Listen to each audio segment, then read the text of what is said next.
My name is Jane Guberman. Today is Wednesday, October 19th, 2016, and I'm here with Sharon Strassfeld at her home in Great Barrington, Massachusetts, and we're going to record an interview for the Jewish Counterculture Oral History Project. Sharon, do I have your permission to record this interview? You definitely have my permission.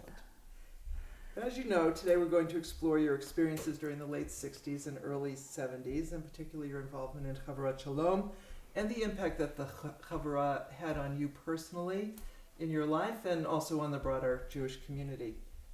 And I'd like to start by talking about your personal and family background and to flesh out a bit who you were at the time that you got involved in the Havurat. So let's begin with your family when you were growing up. You were born in 1950 in Providence, Rhode Island. Can you tell me briefly about your family when you were growing up? So I was raised mostly in a refugee community. My mother was from Poland, but before the war. And we grew up in an extended family. My grandfather lived around one corner, my cousins around the other corner. We did everything as a pack. There were 7 children between the 3 families, and if we went somewhere, 8 adults, 7 kids. We packed into cars and we took off. We didn't do anything alone. I didn't have a notion of a nuclear family until much later in my life. And it was a traditional community. Go back for a minute and tell me about your mother and your father. So what did your father do? My father was an industrial caterer, which meant he drove a truck. My mother, and my father was a very simple man and very contented. He was the absolute enactment of Ezehu Asher Hasamech B'Chalko, who was the wealthy person who was contented with his life. And that was my father. My mother was extraordinarily ambitious, not for money, but for intellectual advancement. So she didn't know any English when she got here, but she got her college degree. She got her master's degree. She was a master teacher. She started the Head Start program in Rhode Island, and she was working on a PhD when she died. Yeah, she was quite amazing, my mother. Yeah. Your father was not born in the United States, correct? He was born in the United States. Was? He was first generation, yeah. Yeah. And my mother wasn't. Oh, it's your mother who wasn't? My mother was born in Poland, in Mizrich. I see, yeah. Okay. And how about siblings? I have one brother who, in our family, the girls stayed in Rhode Island, and the boys, when they turned 13, after the bar mitzvah, they were sent to yeshiva in New York. So he lived at home till he was 13 and then left and went on to college at Yeshiva University as well. Got his master's and eventually made Aliyah, and he lives with he has 4 children. 3 of them live in Israel, 1 of them lives abroad, here in America. So you're starting to tell me about the community. Tell me a little bit about this refugee community. So, I was thinking about it the other day because of, in the sukkah, we were having a conversation about kavna. And when I grew up, we davened at a shtibel called Anshe Kavna, where the Mizrichers davened at the Kavna. I mean, but down the street were 2 or 3 other, shuls or shtiblach. The kids ran wild. I mean, really wild, until somebody would smack the table and say "Zol zayin shah," and then everybody would quiet down for 20 seconds, and then. So Yiddish. There was a lot of Yiddish. Oh, Yiddish. I realized Rabbi Drazen gave his Divrei Torah in Yiddish. I didn't think about it at the time because I'd forgotten about it, but everything was in Yiddish in those days. Did you understand Yiddish? Yeah. They spoke Yiddish. They used to argue in Yiddish in the family. Not my parents, my grandparents, but everybody was all together. And I remember them getting the Forverts and reading the Bintel Brief, that advice column, and then they'd argue about the answers with each other. It was... In Yiddish? In Yiddish, yeah. They'd be arguing, it was a stupid answer, it was the right answer, it was whatever. And you kids all understood the Yiddish? Yeah, I think my youngest cousins began to lose it because my grandmother died when I was 7. And with her went some of the Yiddish culture. My grandfather still spoke Yiddish to my mother, but he would also speak English. And what would they speak to you kids? My grandfather spoke to me in Yiddish as often as not, and then they sort of lapsed into English after a while. So you said this was mainly a working class to sort of community. It was, yeah. When I went to the Hebrew Day School, it was then non-denominational. It was religious, but it was religious with this sort of vast tolerance for everybody. It was like Eastern European Orthodox, not like Orthodox in America today. And it was a community day school, so not everybody was Orthodox. You wouldn't have sent your kid there because you wanted an Orthodox education. You would have sent your kid there because you wanted a Jewish education. Were there other choices, or was this the No, this was place it. to go? Yeah, it was the only place to go. And in my class, when I look back, some of the parents were from, Eastern European or had come here as, very young. And there was just that flavor in the community. It was a refugee community, The camp we went to was called Camp Jory. It was the Federation camp, which they told us meant Joyland of Rhode Island, but in fact it was Jewish Orphans of Rhode Island. It was established right after the war when Jewish Orphans was showing up. And so that was the flavor of the community that I knew. There was a wealthier, more established, more American community in Rhode Island, but they were reform and conservative. We didn't know from them, So from this very traditional elementary school education, you then went to a public high school. Yeah, that was How a did little that shocking. So the first day we get there, what I remember is that I think all the other kids in this 9th grade class at Classical High School sort of knew the drill. They'd gone to regular schools. We went to, where there were 14 kids in our day school. in your class? Yeah, in my class. There were 14 kids in our class. So we get to this vast auditorium where the principal gets up in the front of the room and says, look to the right of you, look to the left of you. Only one of you is going to be here 4 years from now. So we're looking around thinking, what do they do with them? Where are they going? Like, we didn't get it. And then everybody left the room. We're in the auditorium. There's a bunch of kids from the Jewish day school, Hebrew day school in the auditorium, and we didn't know where to go. I didn't know where to go. I just sat in that room. And then after a while, we got hungry, so we took out our lunches and we ate our lunches, and then we waited some more, and then we went home. When the bells rang, we didn't know where to go. No one came to tell you? No, people going through the room, going back, and then after, and then I started asking questions. So I the piece of paper has this class and that class, and you have to go from room to room. I'd never heard of going from room to room. The teachers came to us. We never went to different rooms. So the whole thing was like it was such a different culture, high school. I mean, such a different culture. I can for us. only imagine. And then the Bureau of Jewish Education in Rhode Island had special classes after school for day school kids. So we would go there, and that was a really good place to be. Uh-huh. Tell me a little bit about your education. What was the nature of your education, the Jewish education, when you were? It was really traditional. I mean, we learned how to daven early. We learned how to read Hebrew, when we were 6. We were studying Rashi by the time we were 8 or 9. It was pretty traditional. Boys and girls had the same curriculum?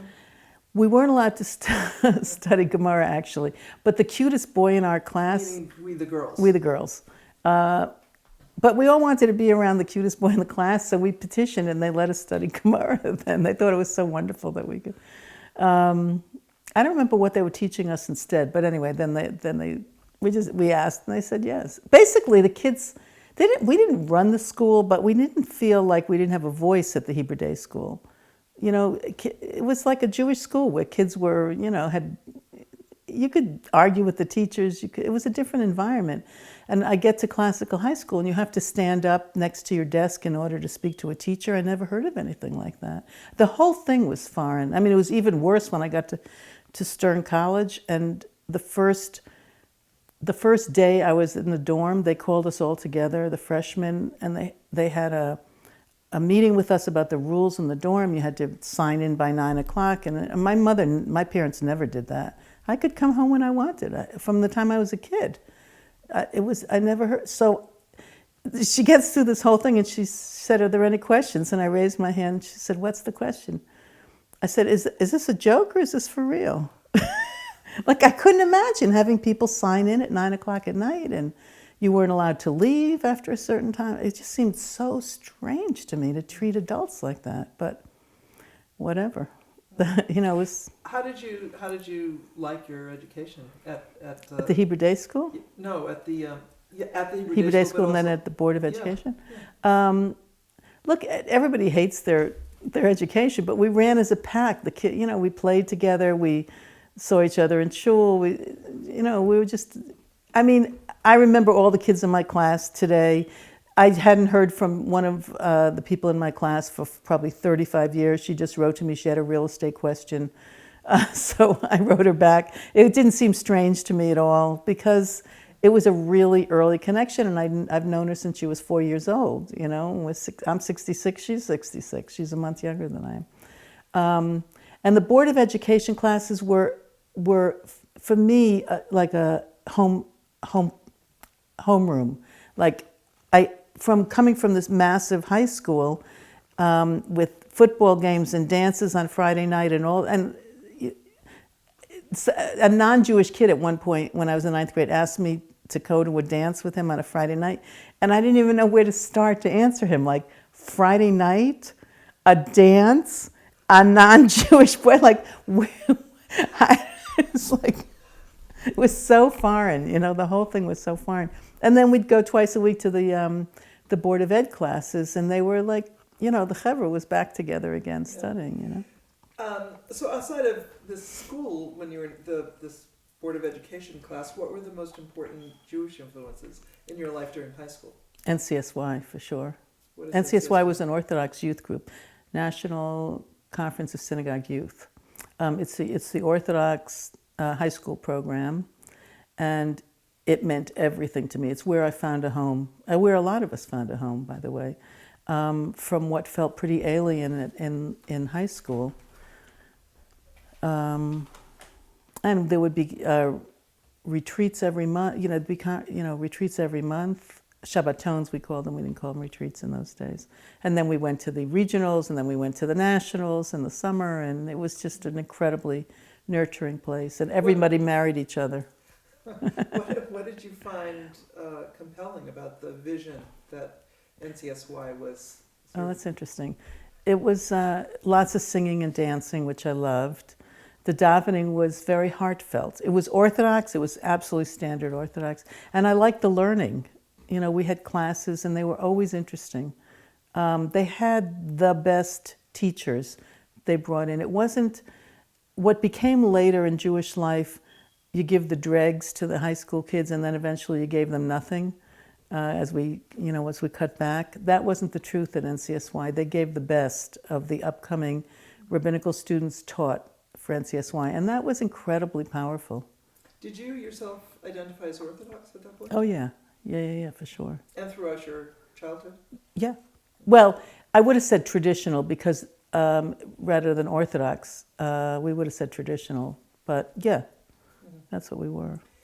So this was a period of tremendous social upheaval for American youth. Yeah. We're talking about the 60s. Yeah. And how did NCSY strive to help Orthodox teens deal with the social changes in American society? I don't think I had left NCSY by then. In other words, I graduated high school in 67, I think. Maybe 68. No, I don't remember. 60, maybe. How old I'm 66. I think I was 17 when I graduated, So not 67. 18. So 67, I think I graduated. And NCSY wasn't dealing a whole lot with stuff happening around. They were really dealing with interior stuff in the Jewish community. I don't think I was beginning to wake up in college. I stayed at Stern for 2 years and then went to NYU, and by then I was really fully awake to what was going on. And I want to, before we get to college, because Yeah. I definitely want to talk about that, but I know that camps also played Yeah. somewhat of a formative role for you. Right. What camps did you go to? So I went to Camp Jory, which was not very Jewish, but sort of Jewish enough. There were Friday night services. It was kosher. It was, and there was nothing overtly non-Shabbostic on Shabbat. But it wasn't, you weren't studying. You weren't doing that. I was a CIT. By the time I was in high school, I was a CIT at Yavne, Camp Yavne, which is the Hebrew College camp, and then at Camp Ramah in Palmer. Why I was a those junior two? college. Because by then, lots of the people I was hanging out with through NCSY were Boston kids. And the sort of the center of the region was Boston. And I would go for Shabbat to Maimonides, actually, to hang out. And we'd go to the Rav Shir on Saturday night. So I was very familiar with Boston culture, and Boston culture was pretty much, Yavne. And Yavne was Hebrew speaking, which I couldn't do.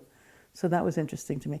You didn't learn to speak Hebrew at day school. You learned to handle texts. So I was really good at that, but I didn't learn to speak Hebrew till a lot later in life. And why Ramah? Also Hebrew speaking, and I don't remember why Ramah. I don't remember why, but I don't know. I sort of moved How on would to you Ramah. compare the environments that you encountered at Oh, in Yavne and and Ramah? and their impact on you? Oh, if that's any? interesting.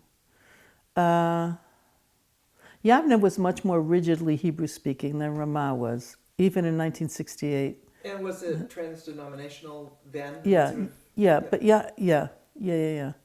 But I guess maybe Ramah, which I went to in '69, I think, if I'm not. Yeah, I mean that was correct in '69. Ramah was doing a lot of experiential stuff, and I was by then interested in experiential prayer stuff, just experiential stuff around Jewish stuff. And it felt much more sort of, there was more air, oxygen in the room. And I was looking for that. So, and I think Palmer had been shut down for a year or so because Zalman did was doing, I don't know if the kids were smoking dope. I don't know what was going on at Ramah, but they closed it down for a couple of years and then reopened it, and that's when I went back. That's when I went to And Ramah. Zalman had been at Ramah Yeah. previously. Yeah, he had a davening workshop, I think. And the kids were really doing a lot of experimental stuff. They were making their own talis. I think they were smoking dope, though, as well. Yeah. So you were involved in an eclectic variety of Jewish environments, Right. it sounds like, Yeah. during your high school years. So how would you describe your Jewish identity at that point? I would have said I was very traditional. But I think the restrictions on women, when I was first involved with NCSY, the fact that the boys in the group were leading everything and the girls were sort of trailing along didn't register, I don't think, a whole lot. But as it went on, by my senior year in high school, I was pretty aware of it. And certainly by the time I was a freshman in college, I was aware of it. And it didn't feel great. I went to Stern, and I wanted to go. I wanted very much to go to Stern. My parents were opposed to it, but I really wanted to go. Why did you want to go? And what did Stern represent to you? Well, first of all, I wanted to get out of Rhode Island. I definitely wanted to get out of Rhode Island. It was so suffocating by then. It's a very small Jewish community. Everybody knew everybody. And everybody from NCSY was going on to YU. Most of them were going to YU and Stern. And that was my group. That's where I wanted to be. And my parents were opposed. They wanted me to go to the University of Rhode Island. To stay close? Yeah. When I got married, my mother offered to buy me a house if I would move to Rhode Island, back to Rhode Island. And What year did you get married? 1970. And it was a very touching moment for me because I could see the yearning to have me back there. And I also understood there was no way I was going to go back to live in Rhode Island. That wasn't going to be I didn't know what my life was going to be, but I knew that wasn't going to be it. It was going to be something other than that. So you went to Stern for 2 years. Right. And it was just so much the wrong place for me. How's that? It was the wrong place from the first day. I just wasn't raised in a small environment. My parents weren't these, I wasn't raised to think that my goal was going to be to get married and have a husband who learned and supported me or whatever that trope was. It wasn't my trope. My mother worked. I expected I was going to have a profession. I expected I would take care of myself. and it just felt so constricting to me from day one. I felt like they were choking me. I mean, from the dorm to everything. I mean, it was so narrow. When I think now, I mean, I'm a businesswoman today. There wasn't a business course there, and I wouldn't have thought that I should have a business course because I didn't know I was a businesswoman. I fell into business by accident, and it turns out it was the right career for me. Who knew? And I would never have found it out. It just horrifies me now when I think about it. There were no economics courses. It was just such a small environment, just so small. And it felt, I tend to be a little claustrophobic anyway, physically, but I also am claustrophobic emotionally when I get, shut down too much. And that's what Stern felt like for 2 years.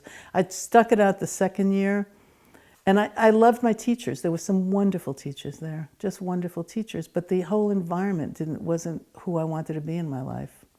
And it was time to go. So the day that I got accepted to NYU, I gathered my entire wardrobe, which was all skirts. You couldn't wear pants. I put them on my bed. I got a box. I put it in the box. I brought it to a thrift store. It was all expensive stuff my mother had bought me too. I felt terrible. And I went out and bought 2 pairs of jeans, 6 tops, and that was it. I was off and running. It was funny. I think I kept 2 Shabbos outfits, and that was it. So what was NYU like for you? NYU was like unbelievable. I mean, I got really involved in anti-war stuff. And there was so many amazing courses. I didn't know what to take first. It was so, oh my God, I just loved being there. I loved it. I loved how open it was.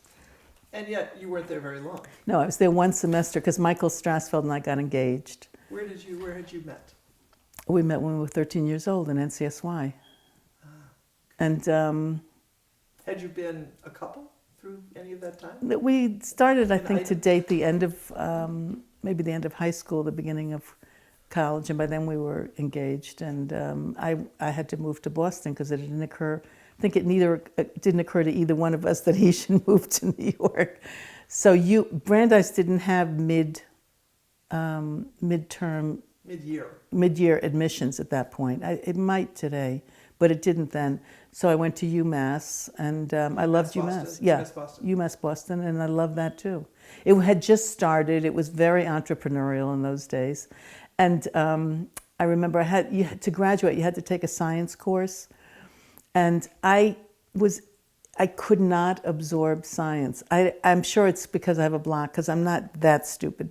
I mean, it seemed like it, but I never passed a science course in my life. And I petitioned to have them waived. And they considered it and waived it for me. I said, believe me, there's no way I wouldn't want to do this, but I can't. Yeah. So UMass Boston was great. And then we got married. In 1970, you said. Yeah. So your high school years and college years, as we were saying, were a period of tremendous turmoil yeah. and social ferment. What do you consider to have been the most formative experiences for you in this sort of late 60s, as you were sort of just before you're getting involved with Havurat Shalom? I guess the anti-war stuff was really important. We landed up having a lot of arguments in my family because my family was so loyal to America. And if America decided that they had to be in the war, even if we didn't quite understand it, it was an important thing to be loyal to America.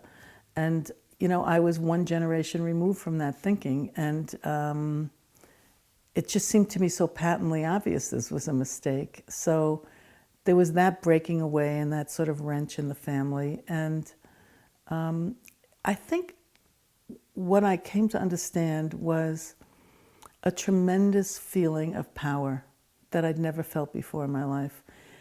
As you watched campus after campus shut down across this country and understood that somehow this bunch of kids in their 18 to 22 years old were shutting down the country. It was mind-boggling at the time, watching it happen. There were moments of rage because it was not only Vietnam, it was also civil rights. So we watched, we watched just things you couldn't believe were happening. You couldn't believe the stuff going on in the South. The riots, none of it seemed like, but a tremendous feeling of power, like we can change this, we can make this change. And in fact, it seemed like there wasn't much we couldn't make change if we wanted to make it change. And that was formative for me, that sense of we can change things, and it's inside of us if we choose to use it. It's our possibility to do it. That was probably the most powerful feeling it's the most powerful thing that I came out of the 60s with. We're going to come back to this later, but I want to ask you whether your sort of consciousness around women's issues and sort of second wave feminism was starting to seep into your own consciousness in life. I think that happened mostly at Havurat Shalom, when I really began to think that stuff through, because the disparity was much more profound there. I would somehow park my feminist stuff at the door and still show up in shul and sit behind the mechitza, and I could tell you exactly why it made sense to sit behind the mechitza, and why the tradition, as I knew it, was a wise tradition. So it took a while for me to sort through what people had put in my head and what was sitting inside my heart. And also to start to own Judaism in a way, not to take the leftovers that somebody else had given me on a platter, but to say, this is what I need. Because that wasn't the Judaism that I grew up with. The Judaism that I grew up with was a Judaism that demanded you to do certain things. The mitzvot was something you had to do because God called you to do it. But it wasn't about whether they nurtured you or it expressed what you needed to express. And I came to that sort of slowly, that notion that Judaism also, it had to be something that felt authentic and real and full of growth for me. Had you ever been involved in a sort of general women's consciousness raising group? Somebody, actually Mary Gendler, who you'll be talking with soon, formed a women's group at Havurat Shalom. Okay, so we'll come back to all of that. Yeah. Okay. All right, so let's get to the Havurat and how you became involved in your experience as a member. So when were you first aware of Havurat Shalom, the existence of Havurat Shalom? In 1970, when we got married, Art was at the wedding. Danny Matt was at our wedding. Actually, my grandfather, Danny Matt, showed up all in white and barefoot, and he was one of the chuppah holders. So he walked down the aisle in white, barefoot, and my grandfather said, "Moshe Rabbeinu had getkin." No, the Mashiach had getkin. Because he'd never seen anything like it. It was funny. I mean, it didn't strike me as funny at the time, but it was cute. So, yes, so a bunch of Havurat people were at our wedding. And how did you two know Havurat people? Because Michael was at Brandeis, and Art was at Brandeis, and I don't know, we were all in sort of, seeking Jewish mode, and people find each other when they're in seeking Jewish mode. So I don't think it occurred to us to join. We moved to Brookline and joined Young Israel. Saul Berman was the rabbi then. But that was, it was quickly clear that we weren't Orthodox anymore. B, we weren't like the young couple in Brookline in the way that they anticipated we would be young couples in the community. I mean, we were, we were college seniors when young couples met, lawyers and doctors just starting out in their careers. We were doing anti-war protests. We were so in a different place from the young couples that were at Young Israel Brookline. There was just no place for us there. It was crazy to think that we moved there. And that's when we applied to Havurat Shalom. So you said that you were feeling your way along the path to a different Judaism than what you had inherited from your parents. Yeah. What would you say at that moment in time was your sort of essential critique of that Judaism that you'd inherited? I guess it was around, it was certainly around women's issues. And it probably began with women's issues, but it was also around, like, what are these words that we're saying 3 times a day? Like, blah, blah, blah, blah, blah, blah. Like, what's the meaning? What's the intent behind them? And if we want to make them if you want to daven 3 times a day, what is that going to look like? What if you were creating a service? What would that look like? Something that you can say day after day, and it resonates for you. So it was questions like that. It was like fundamental questions for things that I had grown up with that I never thought to question before. You know, when it was the benching. It was things as little as the benching after meals. What do you mean? Like, if I were going to create, I tried to bench after meals in those days, but I was busy. I was going to college. I was teaching Hebrew school. I was student teaching. I was doing a lot of stuff. If you're going to, after every meal in which there's bread, if you're going to recite the entire benching, I don't care how fast you do it, so then you don't even hear it. It's just the wrong liturgy. That's not how you end a meal. And you're not going to use that 3 times a day. It's just not realistic. So what would gratitude to God look like if it were something that was more natural and smaller and realer and not, sort of globally, let's thank God for creating, bris milah and the Torah and taking us out of Egypt. And what does this have to do with the broccoli? Really. Okay. So it was like stuff like that, So as did you start, the two of you start visiting in Havurat Shalom? What was the process by which you sort of explored whether Havurat Shalom would be a better fit for you? So Art and Kathy invited us to come for a Shabbos. At their home? At their home. And they lived across the street from the Havurat. And we had never been to the Havurat. We'd heard about it, everybody talked about it. It was 1970, might have been 70 or 71. Maybe it was already in the spring, but I think it might have been still 1970. So we went there, and they were finishing, we went there on a Friday afternoon. They were finishing still the cooking, and they said services are going to start. They're going to start soon. Why don't you go across the street, and we'll catch up with you in a little while. So we go out their front door, we take a right, we go to across the street, and there's a building with huge white pillars on it. And we go into that building, and there were men running around wearing weird hats. What do you mean? What kind of weird hats? I don't know. They just looked weird with a tassel. They were like round with a flat top and a tassel. So I said, I'm like stunned here. I can't figure out what's going on. I'm thinking, oh my God, did we dress wrong? Or like, what is it? And where do you get the Anyway, so I said to one of the guys, what time do services start? He said, oh, you're in the wrong place. This is the Knights of Pythias. You want to be next door. And we walked out, and there's a little yellow house next door. And I realized as we left the white building with the pillars, I had no conception that a shul wasn't going to, I grew up in a shtibel, but it looked like a shul. It didn't look like a house. So we went next door, and we walked in, and the sun was setting. And have you been to Havurat Shalom? I don't know if you've been there yet. In the 70s. Yeah.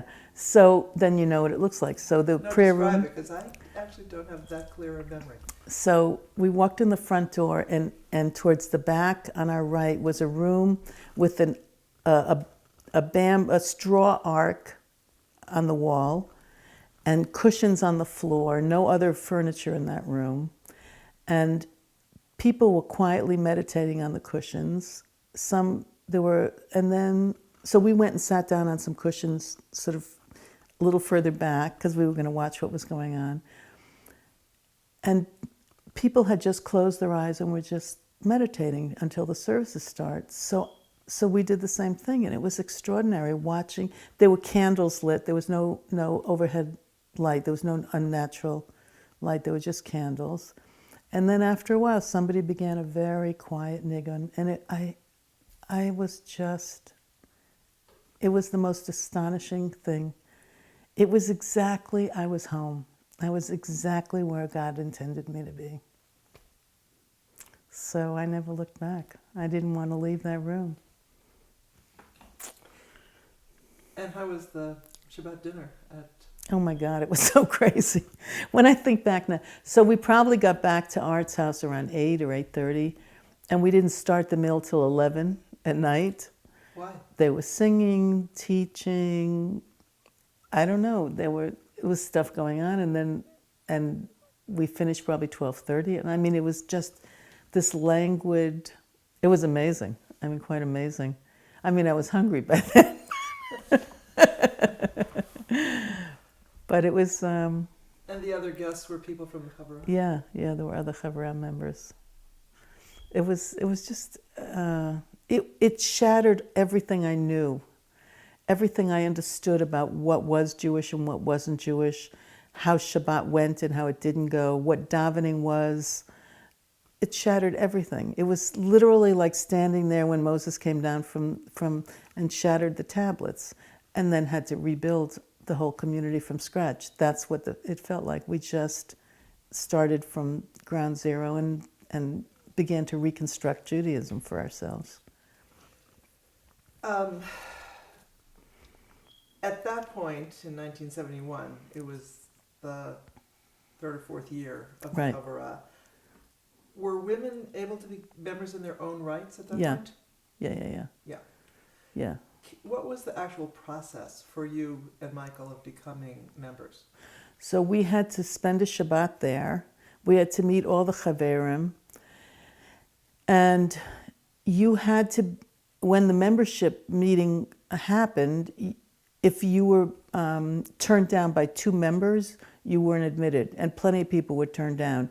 The thinking was, which I think was correct at the time, it was an intentional community. And if 2 people were saying they were not open in their hearts to really having these people in the group, to admit somebody and then constantly close the door on them the whole time they're there wasn't what the group was about. So people's hearts had to be open to real membership in the group.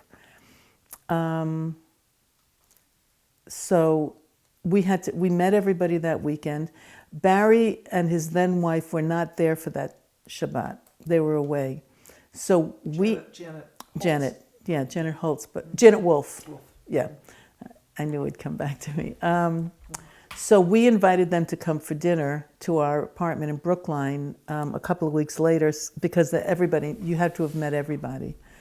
And when I was on the phone with Barry, he said, "By the way, we're vegetarians." I said, "That's not a problem." And I got off the phone. I said to Michael, "What do they eat?"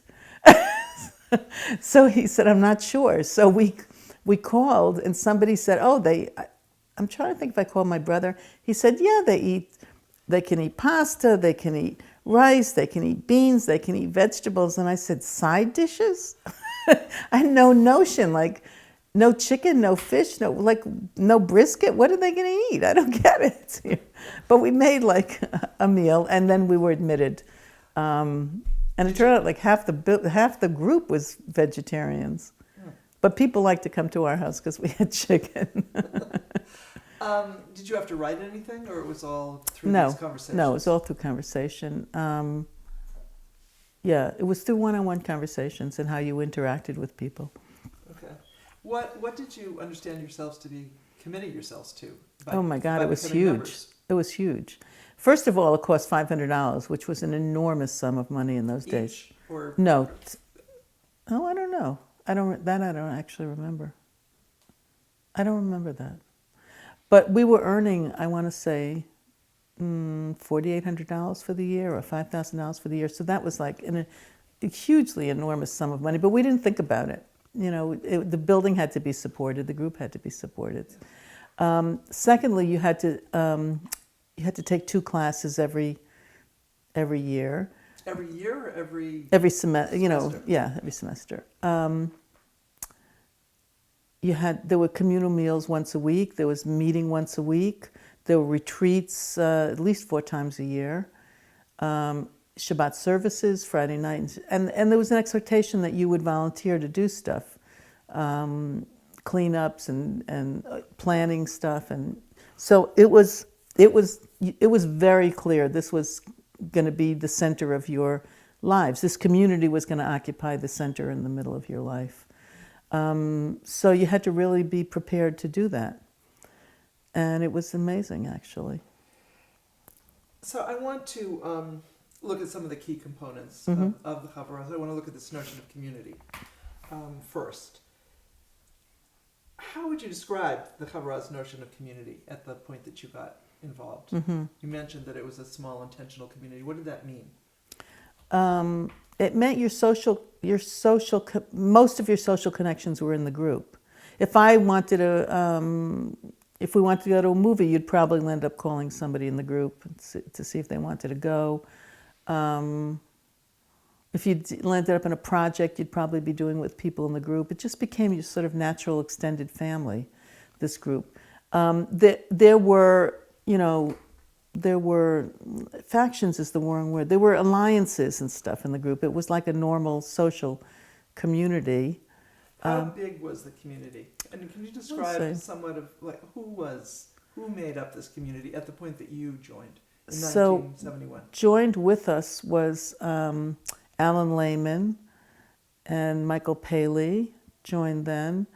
Barry and Janet were members. Art and Kathy. Joey and Gail Reamer were members. I think the Felds were in the middle of leading. Larry Laufman was a member, and Savrins were members. Yeah, the Savrins were members. Yeah, they had just gotten married that year when we joined. Lucy Steinitz joined. I forgot her name. So how big was the group? There were probably somewhere between 25 and 30 members, something like that. Bill Novak. I'm blocking out his name. Larry Laufman's sidekick, who was just hilarious. Oh, Epi was there. Seymour Epstein was there that first year with his then wife. What I'm doing right now is mentally going around the room at a meeting, trying to remember who was sitting where and where they were. Yeah. What was the proportion of men to women at that point? Would you say? There were many more men than women. Mm-hmm. Some of the wives originally, I don't think. Oh, David Roskis and Shana were there. Joe Rosenberg. Joe Rosenberg was there. Yeah. Danny Matt. Richie Siegel. Yeah. I just remembered George Savrin and Bill Novak. Somebody used to jam. They all played music. It was so much fun when they got together to just hang out. Anyway, now I lost the question. I'm sorry. We were talking about the proportion of men to women. Oh, so originally women couldn't be members. It was men. And then that changed, I think, gradually. I don't remember who the first woman was, but it wasn't Shane. It was David Roskis was married to Dina in those days. And I think Dina might have been one of the first people to lead services, if I'm not mistaken. Or I was one of the first people to lead services. And by the time I joined in the third year, I think it was the third year, I was joining as a member. I wasn't joining as an accoutrement to Michael. Were there women who were not attached to a man who were members? Yeah, Lucy was. Naomi Katz was. Maybe they came the year after us, but yeah, in that period, women were joining by themselves. Was there still a notion at the year that you joined of being either a full-time or part-time member? No, there were no part-time members. Didn't exist. So that had fallen by the wayside already. I don't think there were. Were in the very originally? That's interesting. Joanne Schindler was a full-time member too, but I think she joined a little after us as well. Okay. Did Jeff Deckrow belong? I don't remember. So you mentioned the house. The Havurat had purchased a house in Somerville in 1969. Thank you, Danforth. Yes, thank you, Danforth. Can you talk about the role that the house played in the creation of community? And also, any descriptions you want to offer of the house would be wonderful. So the house was ideal for what we used it for, because all the rooms on the first floor opened into one another with very wide doorways. So the prayer room was in the back of that first floor, and in front of it was a room with a ton of sort of moderately broken down sofas and chairs pushed against the walls. They weren't arranged in nice groupings. So the house had wood floors, scuffed, It had all the window trim and door trim was all I don't know if it was oak, but it was also old wood trim. The walls inside were yellow. The prayer room wasn't yellow; it was a sort of white. And next to the prayer room, on one side was the meeting room, and the other side, also with a wide doorway, was the dining room with big, long wooden tables and chairs around those tables. The services on Friday night were closed only to Chaverim, open on Shabbat day, so the rooms would fill up. Both of those adjoining rooms would fill up with people who were visiting. And people generally, the prayer room would be filled with Chaverim. They would generally sort of set up chairs to be able to participate along the edges. Behind the dining room was really an old kitchen, and nothing had been done to that kitchen in a long time. A door out to a small backyard, and upstairs was a library, various. Was there a bathroom on the first floor? I don't think there was a bathroom on the first floor. I'm pretty sure there was not. Upstairs was the library, a couple of bedrooms, a bathroom, a big bathroom in various states of decrepitude and disrepair. And then upstairs was Joel Rosenberg's room, which was a kind of turret room. And it's hard to believe there was only one bathroom in the house, though. Yeah. Would you say that the aesthetics of the place and the ways in which it was used reflected core values of the community? Yeah, I would say. There was a project to paint the Havurat. Did anybody mention that to you? In the early years. Tell me about it. In the early years, there was a project to paint it. It desperately needed, and everybody was given a section to paint, and you could watch how the building, some of it got painted, some of it didn't get painted. It was like, so, and what I learned from the state of the building was both, for many people to own a piece of property is a huge mistake for the property because essentially nobody owns it then. But I also learned how much stability the group had because of that building. It was our place. It was, and it meant a lot to everybody. I can't imagine what it would have felt like in a rented environment, in a rental space. You knew forever that services were going to be in this room, in this place, that Krishna Kat had his place in the building. When you walked in on Shabbat morning, you were going to smell the smells from the kitchen, with whoever was making Shabbat lunch. And it was very important for the group, the stability of the group, for it to be an owned piece of property. And everybody had a stake in it. Yeah. Because they were contributing. Yeah. Financially. Both everybody and nobody. Both things were Exactly. true. Both Yes. things were true. Yeah. So outside of classes and religious services and celebrations, when and how did the community gather in the house? Oh, well, we were there for communal meals every week. Was that during a weeknight? Yeah, it was I think it was Wednesday nights, if I'm not mistaken, was communal meals, and also the classes were held there, so you were in and out of the house all day long. It was never. The front door was never locked. One of the most shocking things of my adult life was, I want to say 10 years ago or 15 years ago, I was driving with my oldest kid, Max, to Tufts for some reason. And I said, oh my God, we're like 2 blocks from the Havurat, let's stop by. And the door was locked and nobody was there. And that was like unimaginable. There was, like if I had, an hour free during the day between something I was doing, I'd go over and see who was around and wanted to get a cup of coffee. Because the door was always open. There were always people, in and out and hanging around. I understand that there were also laundry facilities. Yeah. There was. I forgot about that. Yeah, we had one in our house. I think we had a laundry. So in our apartment, so it wasn't an issue for us. But yeah. But people came. People came with their laundry. Absolutely, it was like a social gathering. Yeah, I learned about English muffins from Joel Rosenberg because because we were having, I think, a cup of tea one day. And he said, you want something to eat? I said, I don't know what you got. He said, I got English muffins. He's cut it and stick it in the toaster. So I took a knife and he said, what? Who cuts up English muffin? It was funny.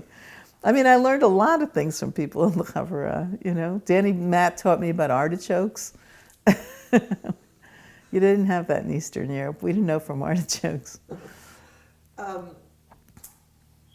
So I want to talk a little bit about these communal meals. So can you describe a little bit the atmosphere and aesthetics of the meals?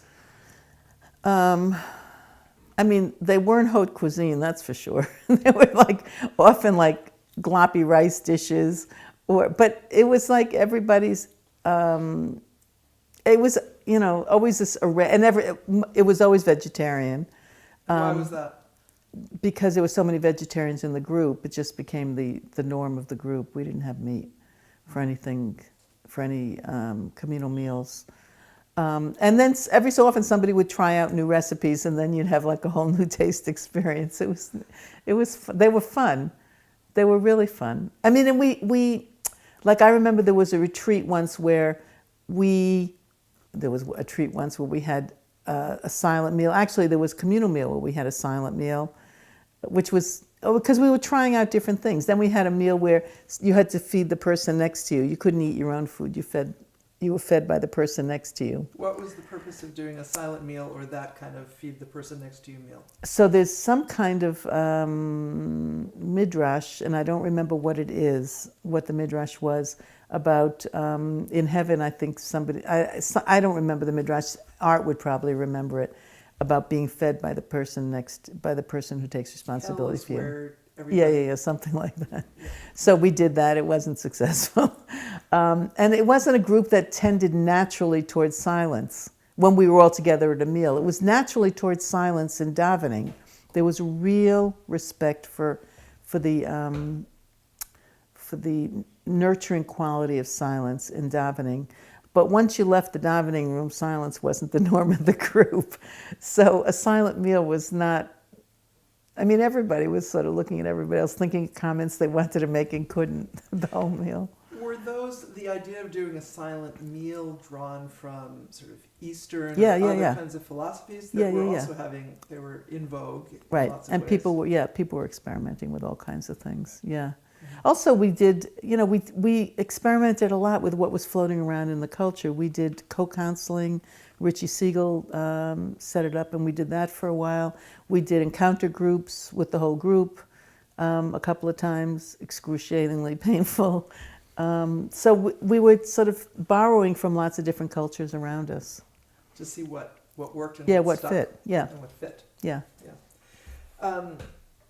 Was there other stuff that was going on during these meals that contributed to the atmosphere?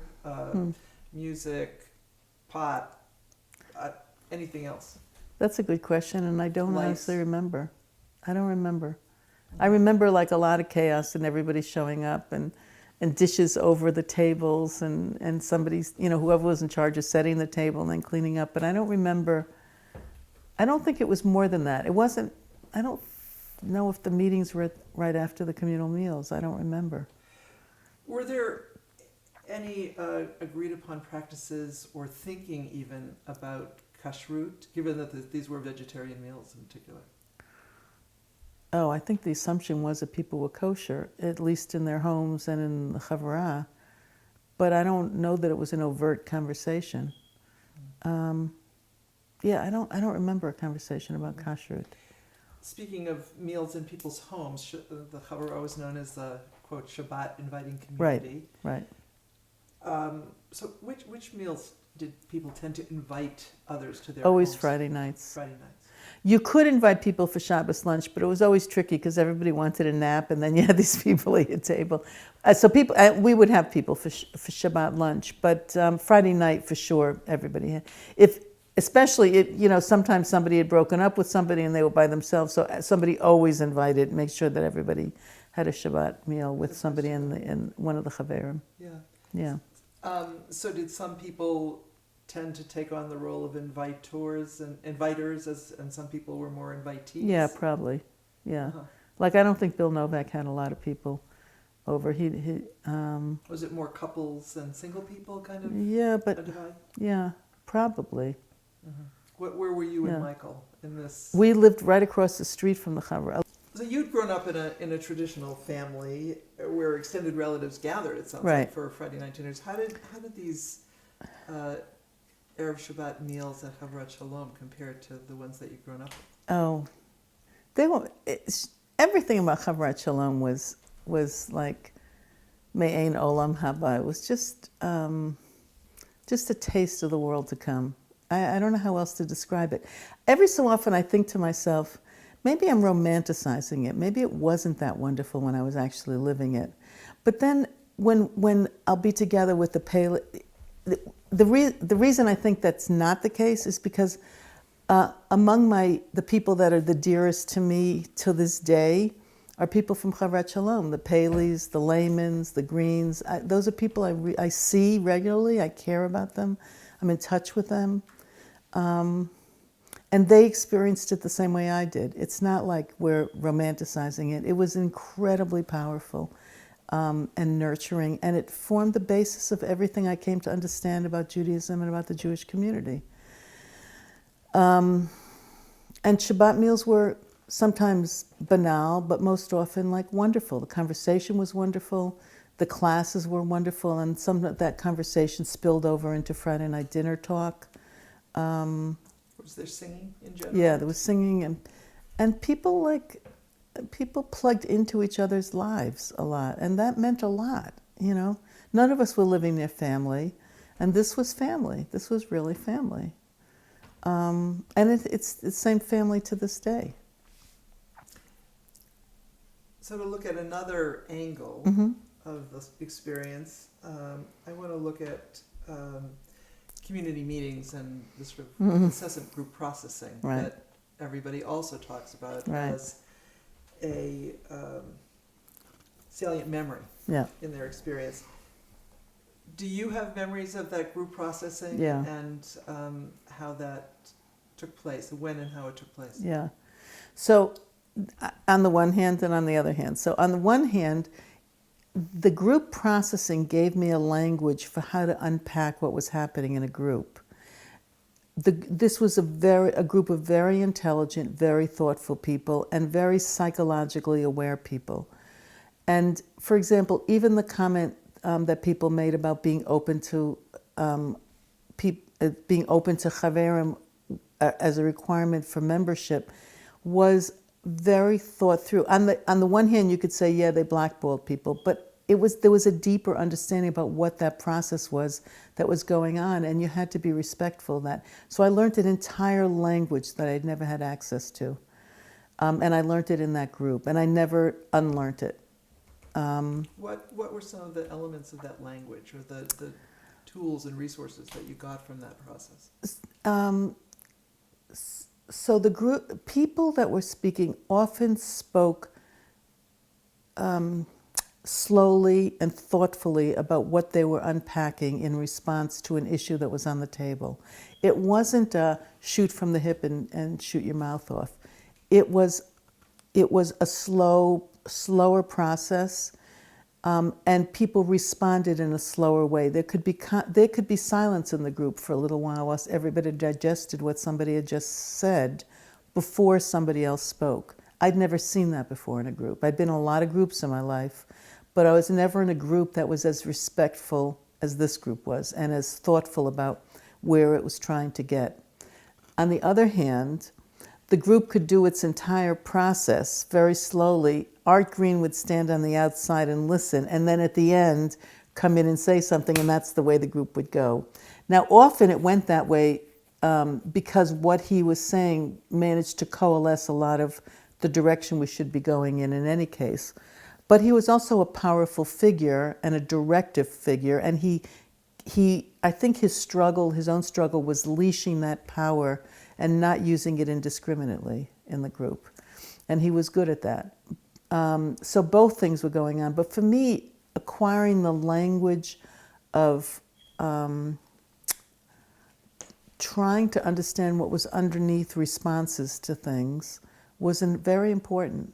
Very important. What kinds of things were coming up? Would come up. Recurrent topics and tropes that needed attention by the group in these meetings?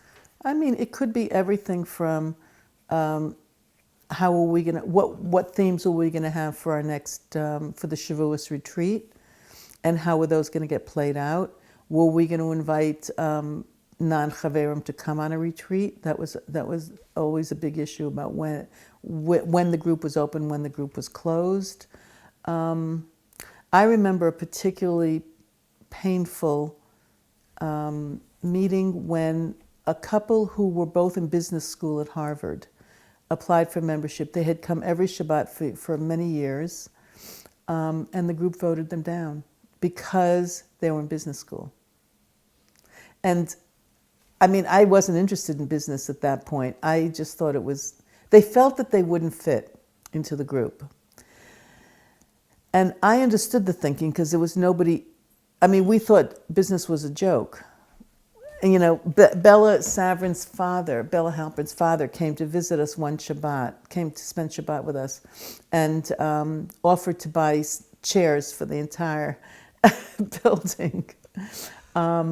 And we thought it was funny. I mean, he was a successful businessman. This was his daughter's Jewish choice, and he wanted to be helpful to us.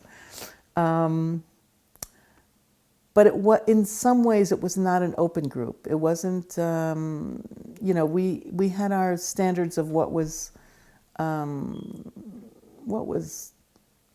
acceptable and comfortable and fit within the social context of what we knew. Can you elaborate on that a little bit? You've mentioned business as being business and business-minded people Right. sort of being Outside the scope. norm, right.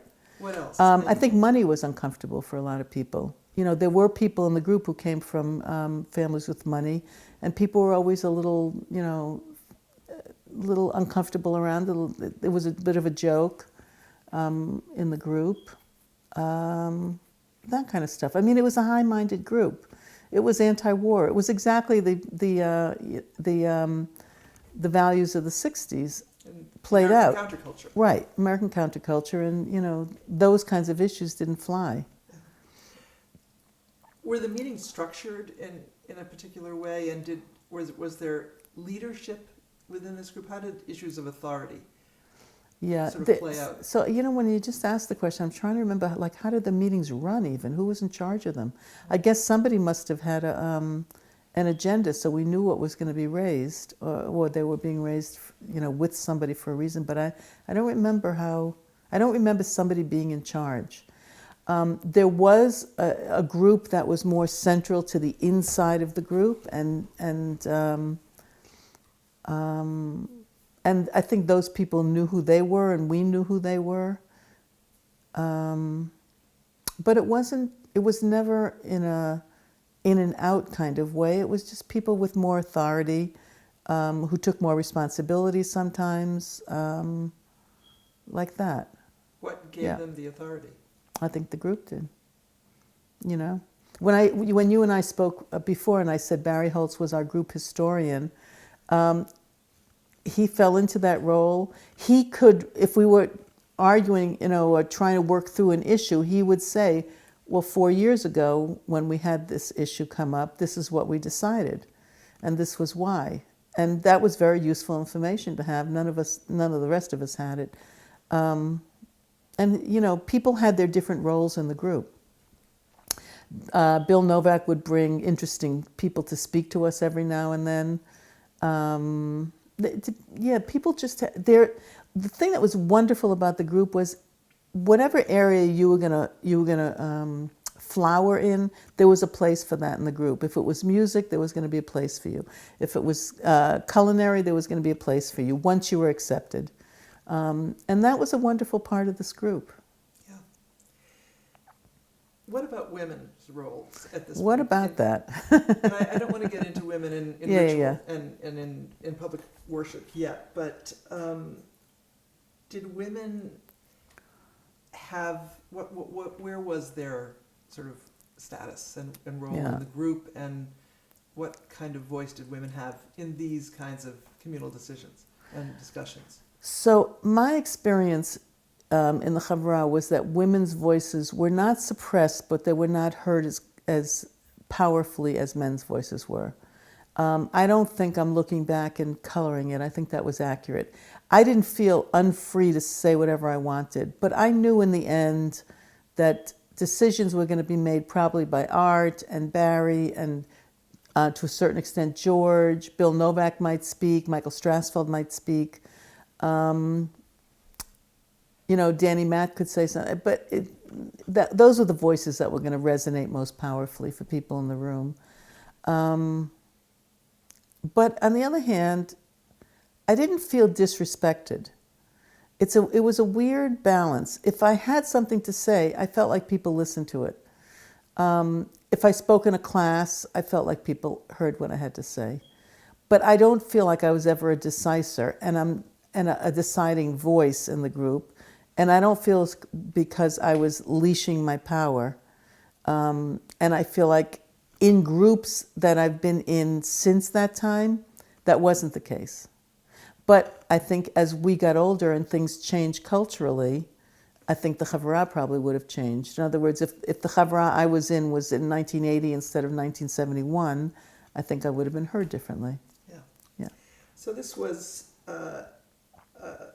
a time when there was an ideal of openness between peoples, of real personal sharing, from what I understand. And it was also, as you say, largely, or at least proportionately, more of a male community. Yeah. So what was it like to be a woman in that space? I just wanted you to talk a little bit more about that, and for you personally. I think for me personally, I was feeling my way into women's stuff. I didn't know what it exactly meant. My marriage was not an equal marriage, and most of the world that I looked at around me were not. So we were all trying to feel our way into, like, what's fair, what really feels fair, and can things change enough so that the balance gets redressed and things feel more fair in the world. And the answer seemed to be consistently no. And the Havurat, after the first year or so, I began to lead services. And I felt as empowered to lead services. I mean, the first aliyah I ever had was at Havurat Shalom. And I remember, I grew up davening from the time I was an infant. They took me to shul. And I remember my hands shaking when I went up for an aliyah. And I remember my voice being very quivery. Within a year, though, I was leading services. I was shliach tzibur. And people were very happy when I led services. Not because it was me, but, they were happy to have women participating. I think the group, was sort of changing and looking for that. Yeah. Just sort of a little bit as a side note here, in the published pieces about the very early years of the Havurat, there's very little mention of how drug use or changing sexual norms were affecting the way people were relating to each other in the group. Can you comment on this? Was in your experience, what was the attitude towards drug use within the Havurat? I think people smoked dope pretty casually with each other. It wasn't a big deal. It wasn't done in public, the whole group smoking together, but I know people would go off and get stoned. I remember my father-in-law, who was a rabbi in Marblehead at the time. One of his congregants came up when we joined Havurat Shalom and said, I heard that your children joined Havurat Shalom. They have wife swapping there. And he came to us very embarrassed and asked about it. And we said, there's no wife swapping. It's like, there were,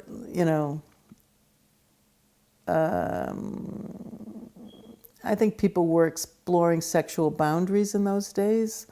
I wasn't very aware of it because I was married, but I wasn't unaware that other people were exploring them. But it wasn't, I think there was an affair that went on that was problematic at the center of the group, but it was kept quiet, and one of the people left the group, and that was, sort of made the thing go quiet. Yeah. We were beginning to talk about the Havurat as a spiritual community, and I wondered if you can describe the attitude towards tefillah and how it compared with your experience of prayer in other settings. So when I grew up, prayer was, I don't even think we knew the word spiritual. It just didn't exist. It wasn't part of the lexicon. It was, we have to praise God 3 times a day, and that's what we do, and we get through it, and you do it as quickly as you can and as competently as you can. So the journey into the Havurat was a journey about what should prayer look like for me. That was part of that conversation, and the Havurat answered it, provided many, many answers. There was nothing in the early days of the Havurat. There wasn't anything that was off limits to try. Like I remember there was one Kol Nidre where somebody played Chichester Psalms, Leonard Bernstein's Chichester Psalms, which I know it's not his best regarded piece of music. I loved Chichester Psalms then, I love it now. And it was, part of that was the experience of hearing recorded music at Kol Nidre where you don't normally do that. Some of Leonard Cohen's music we listened to. We sang, we did a lot of singing. And sometimes it was, Negro spirituals, and sometimes it was things we adapted to be able to use from American culture. And all of that was fine. And that was very freeing, to be able to look at prayer in a very wide open lens was incredibly valuable, very valuable. And it sort of retooled for all of us what great davening was. There were no children in the Havurat at that point. Well, there was one guy who wasn't a member of the Havurat who lived with Danny Matt above us, actually, in our house. And he had a daughter. Her name was Pella, if I'm remembering correctly. And he would bring her to services, but she was a little older, and if she got nudgy, they'd take her out. And so the integrity of the services was never infringed upon by any kids. Once I left the Havurat and realized, like, in the real world, people don't get that kind of silence in services and don't get that kind of intentionality, partly because life intrudes. It was a rude awakening. I never experienced davening like at Havurat Shalom. Not before then, not since then, never. I've had good davening before, I've had good davening since, but I never had transportive davening in the way that was there. I don't know. It was a deep respect for poetry and music and silence, the things that we don't have enough in our liturgy and in our davening. What do you mean when you say the davening was what was the davening? Are you talking about the actual words of the traditional liturgy, or more than something broader than that? I'm talking about, so I think our liturgy, for the most part, is a failed liturgy. I've always felt like it's the wrong liturgy. And why? Because it's too many words, too many repetitive themes, too many words, too many. The Kedusha for Shemona Esrei gets reburied and reburied and reburied in 6 different other places. The same liturgy. Why? Why do we need this? What's the point of it? And if you peel back all the layers and stand where at the beginning of the process, so liturgy is about extending gratitude to God. And if you begin at that place, then how are you going to get to that place of real acknowledgement of that gratitude for the gifts we have? And you don't have to get there by piling on. You can get there by editing out and making space for the gratitude to grow. Do you know what I'm saying? So, and the Havurat left, for the most part, got you to peel back and then come forward into different places to see what felt natural, what felt unnatural. Eventually, as years wore on, we landed up with a pretty traditional davening, but the Shliach Tzibor, the one leading services, was always free to innovate. There was never restrictions on that. And that was a tremendous gift to the person leading services, because it gave you the freedom to try different things, to see what worked. Can you talk a little bit more about the kinds of ways that people did try to innovate? What kinds of resources did they draw on? I think it was Art who talked about the tefillah and the davening at Havurat Shalom as being a patchwork of creativity that drew on multiple sources. Yeah, it's true. It could be, people could be taking, poetry from all kinds of places, or kavanot, intentions from all kinds of places. It didn't begin and end in the Jewish world. It began and end in the world. And music was really important. And the thing that was amazing about Havurat Shalom that I've never seen anywhere else is when we began a nigun, we didn't end it after singing it twice through and then you stopped. We continued the nigun until the nigun came to its natural close. When it was the time for it to end and the group subsided from the nigun, that's when the nigun ended. And that's really powerful to understand that the power of music has its own resonance and its own life force in the middle of the service. You have to let it breathe and grow. You can't constrict it because otherwise it's not music anymore. It's a formula. So that was really powerful to Havurat.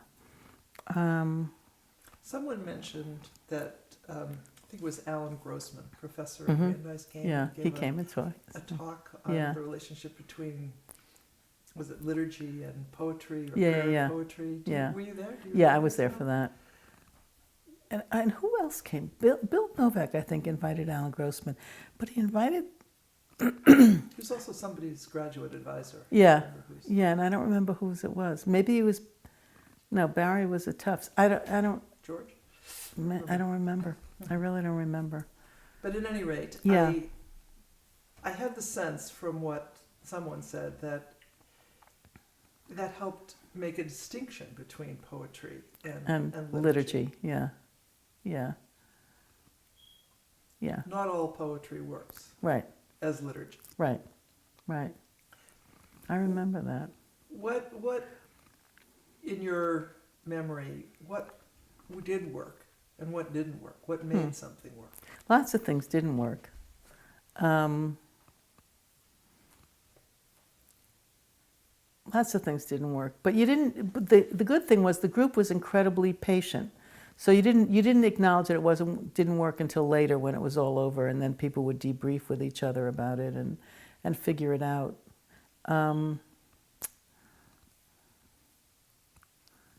Yes, some poetry didn't work. Sometimes music didn't work. Some kinds of music didn't work. Sometimes there was too much slash and burn with the original liturgy. Like you have to have, some of the original liturgy for it to feel like a whole service. But for the most part, the davening worked. But it also depended a lot on the shliach tzibur and where they were at for the day, and what their intention. I don't remember a lot of not working now that I'm thinking about it. I remember liking, this shliach tzibur more than that shliach tzibur.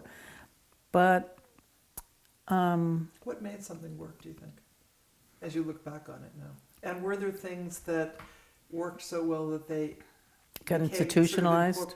Incorporated and institutionalized to an extent? Yeah, I think some of the silence got institutionalized. Some of the what? The silence at the beginning, certainly at the beginning of Kabbalat Shabbat on Friday nights, beginning with silence and meditation became institutionalized. That's how we began services. The lights, davening to candlelight on Friday nights got institutionalized. I don't know whether it still exists today, but that's what became the norm of the group because it was so powerful. It worked. There was a tension, as I understand it, between innovation and tradition, and that eventually, as you just mentioned, there was a felt sense of the importance of what some people called a traditional sensibility. Yeah. I remember people arguing about it. I remember David Roski's arguing. They were, people had their roles in the group. There were people who were the innovators pushing for more creativity, and then there were the people pushing for more conforming to what their notions of what traditional liturgy were. And there was those conversations, but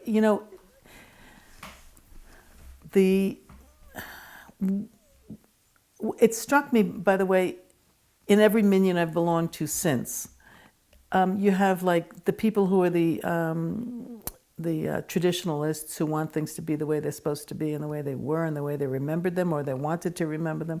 And then you have the people that are open to more creativity.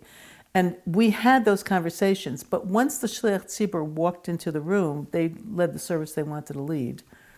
And that permission was group-wide. Nobody ever walked out of a minyan at Havurat Shalom because they didn't like what was going on, that I knew of. I don't believe that happened. But they would argue, David Raskis would argue vigorously for the reinstitution of whatever he wanted to have reinstituted. I remember that too. Yeah. And ultimately, you said, though, it came back to a more traditional, for want of a different word, liturgy. Yeah. And why do you think that's so? And was it changed at that point, or did it feel different at that point?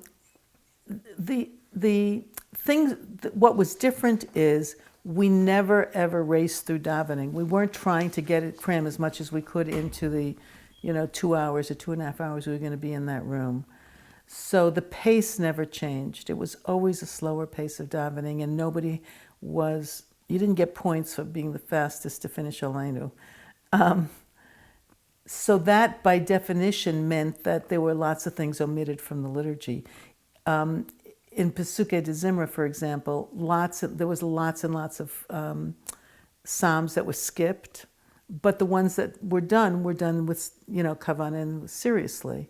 And that was, I think, satisfied lots of people on the traditional end and on the non-traditional end, because they got the matbeya of the tefillah, the foundational aspects of tefillah. They became adhered to, but with enough space around it that people that needed more space to daven could also do it. What about Musaf, for instance? Always a tension in the group, always.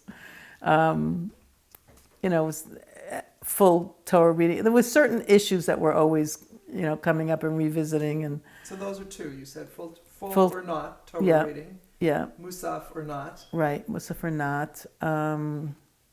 What other things? I don't remember the other issues. I remember those. Were there any definitive conclusions one way or another about? It wasn't a definitive. It was full Torah reading, sometimes not. I think we went to the triennial cycle, if I'm remembering correctly. Mm-hmm. But it was a group where even when it made definitive decisions, nobody remembered them and held to them anyway. And then we'd rediscuss it a year later, And if Barry didn't say, we did make a decision about this in February of a year ago, nobody would remember. What was the role of Torah study in the context of the service? Oh, the Torah discussions were great. They were really wonderful.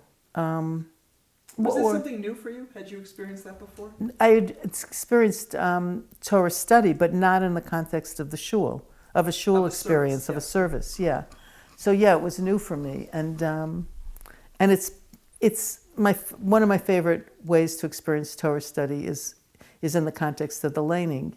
Instead of a Devar Torah at the end, I like when somebody presents a small idea and then the kahal can discuss it. I like that a lot, and it was always interesting at services. They would, sort of meander their way through lots and lots of thinking and lots of unpacking, and then someone would wrap it up, and either we'd do musaf or not do musaf.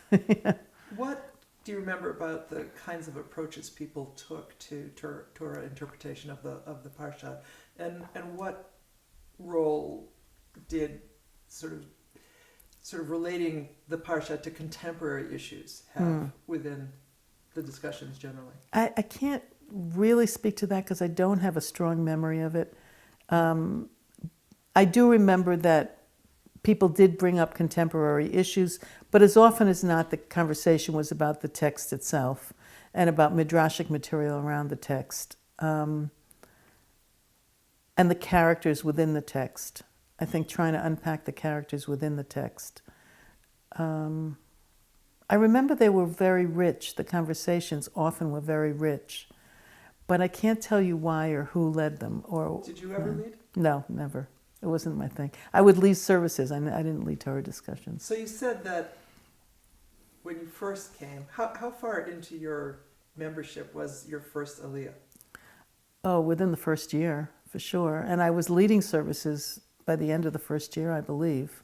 What was that? Can you describe what that was like? That became my thing. More than, I don't like to give Divrei Torah today. I do it when my minion today asks me to do it. But I always feel like there are people with a lot more interesting things to say than I have to say, and why am I occupying space? You know, let's get somebody else to volunteer who can do it better. I like to lead services because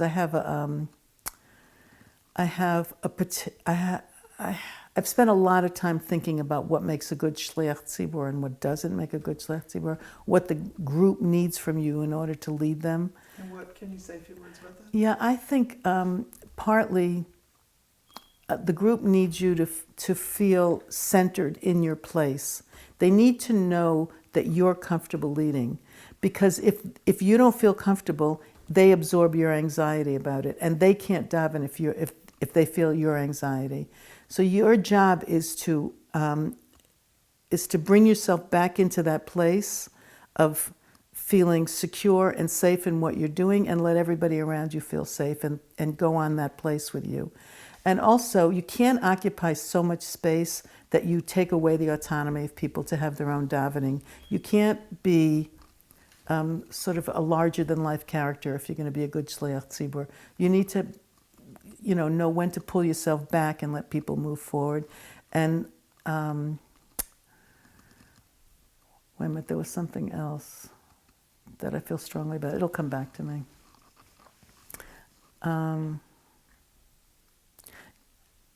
Yeah, I mean, I feel like my job when I'm leading services is not to do the work that other people are supposed to be doing for themselves, but to give them a model of how you can do it. And sometimes I teach in the middle of, like, I really find Adon Olam an amazing piece of liturgy, and we just, it's just a tossable, throw it in the garbage and get it over with piece of liturgy. So sometimes I'll stop and really look at Adon Olam. Like the last time, where were we? We were at Hebrew College. Zalman was there. We were having davening, and I'd been asked to lead Musaf. So, and I began that end of the service. What are you talking about? This is like 3 years ago, recently. just before, recently. And I said, listen, Adon Olam is like an amazing piece of liturgy. It starts out in a global way, Adon Olam Asher Malach, and by the end of it, you're sitting in God's hands. You can't be more intimate than the way this ends. And we have to look at that and really focus on it. And I can't, because I love Adon Olam. And people came up to talk about it afterwards, because I hate when liturgy becomes garbage liturgy. It's just, just junk. If it's junk, then don't say it. But if you think that you're davening still, don't take off your talis. Don't trivialize it. Keep your intentions there and really do it. What was it like for you when you first started being Shliach Tzibur? It was very scary. That's when I understood. It was very scary because women weren't leading it. I think if I'm not mistaken, Dina Raskes was the first to lead, and I think I was the second. And there were no role models for how women lead services. So the only thing we knew to do was to imitate what the men were doing that worked. And it was frightening to lead if you've never led or been raised to be able to lead. And it was then that I began to realize I can't be frightened to do this. Otherwise, I can't lead services. So I have to stand here in a certainty about this so that everybody else can relax and do their davening. What made you... I could see the anxiety on people's faces. What made you feel that you could stand there with that degree of confidence? Because I understand liturgy. I understand davening. I have conversations with the Rabbeinu Shalom every day. It's like a deep part of my life. So if I'm that woman and I can't lead services, there's no woman in the world that can lead. Do you know what I mean?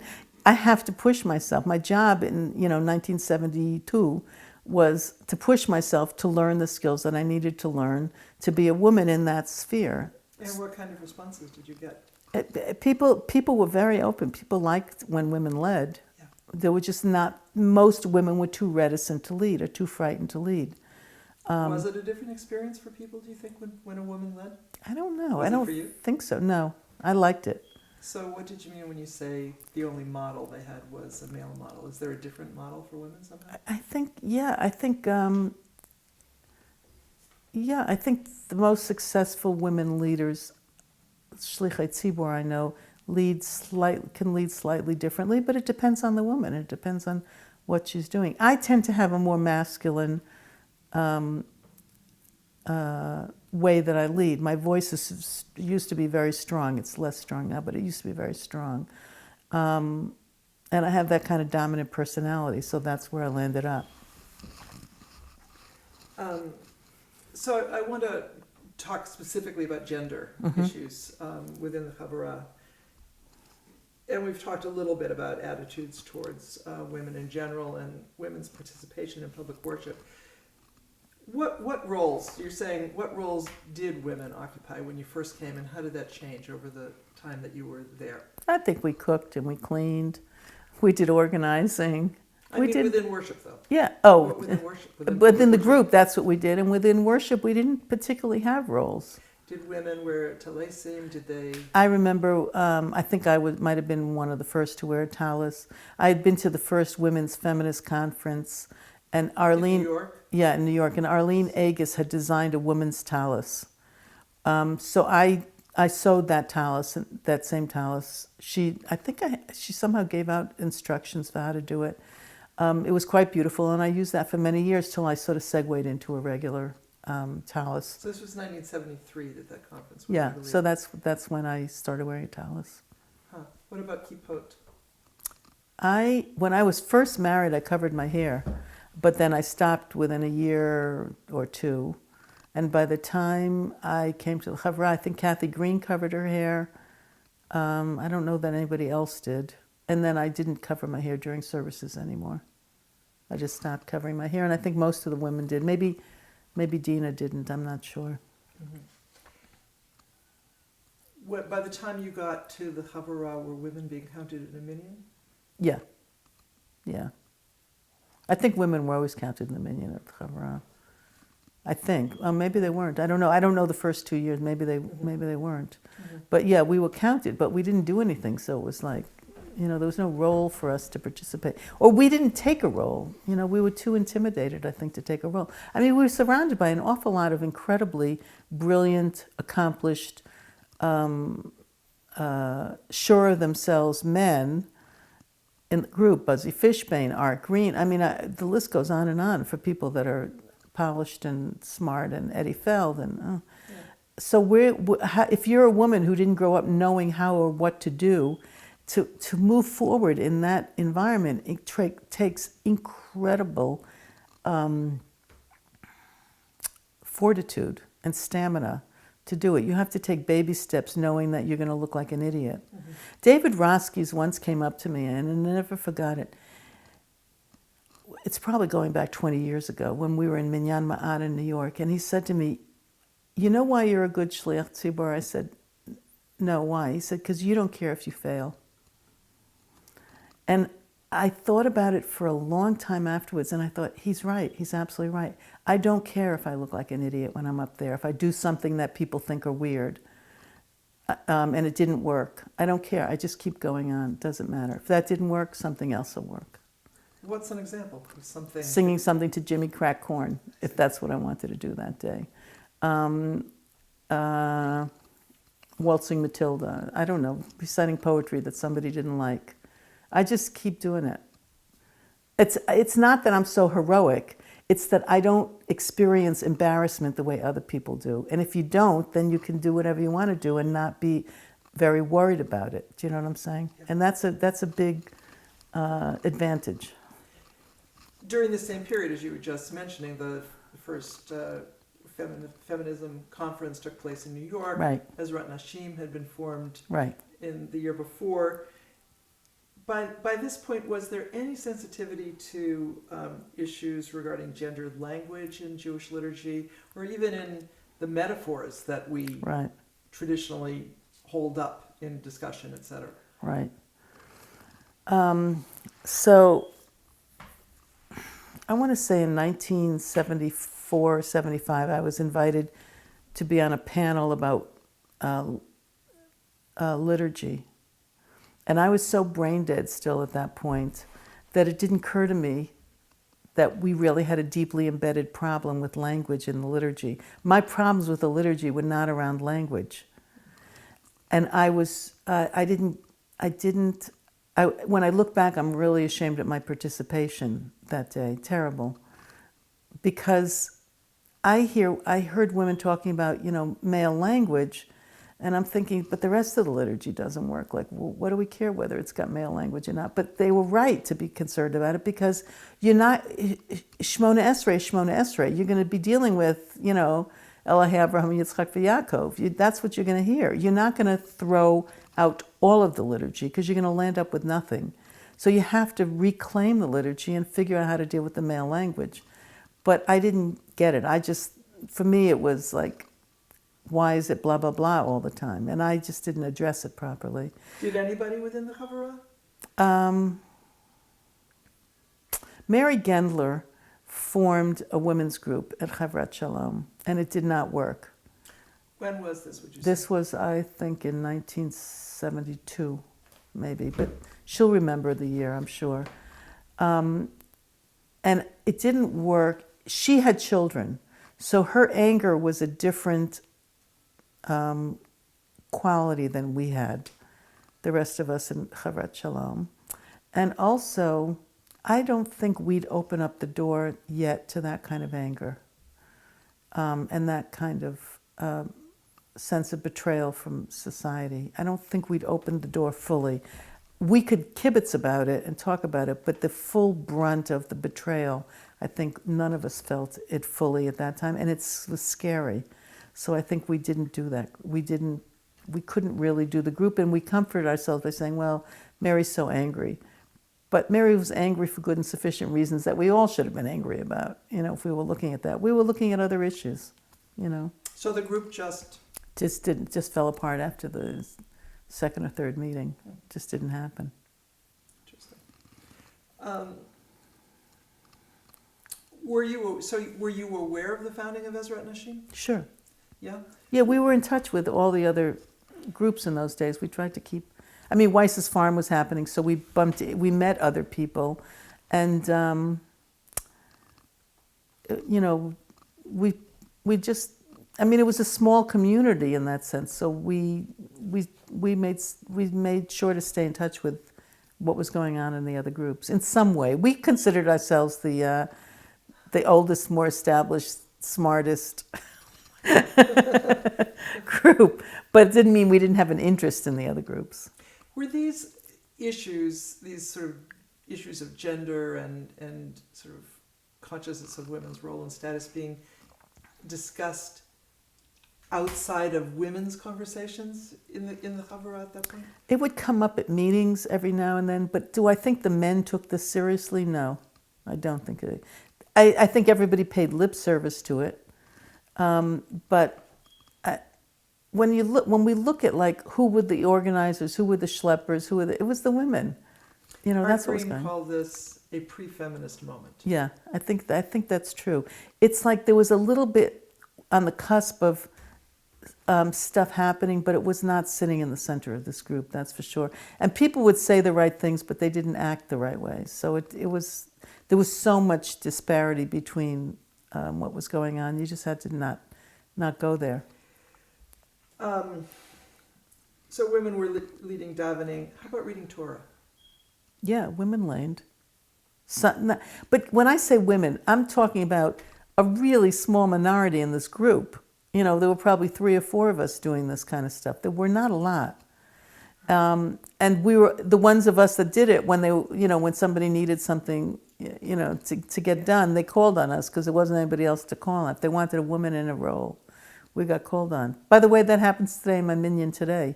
There were 2 of us who led services of the entire group. I don't know why, but it's the truth. Were there efforts ever to teach other women to Everybody be always, or to lane? yeah, everybody always volunteers. You know, I'll teach whoever wants to learn it. But women never did it because both in Havurat Shalom and today, you really have to be willing to put your neck on the guillotine in order to do it. For most women, that's what it feels like. It's very scary, very uncomfortable, and why are you going to put yourself there?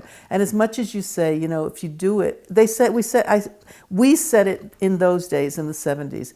If you do it 3 times, it won't be strange anymore. It's just something you do, right?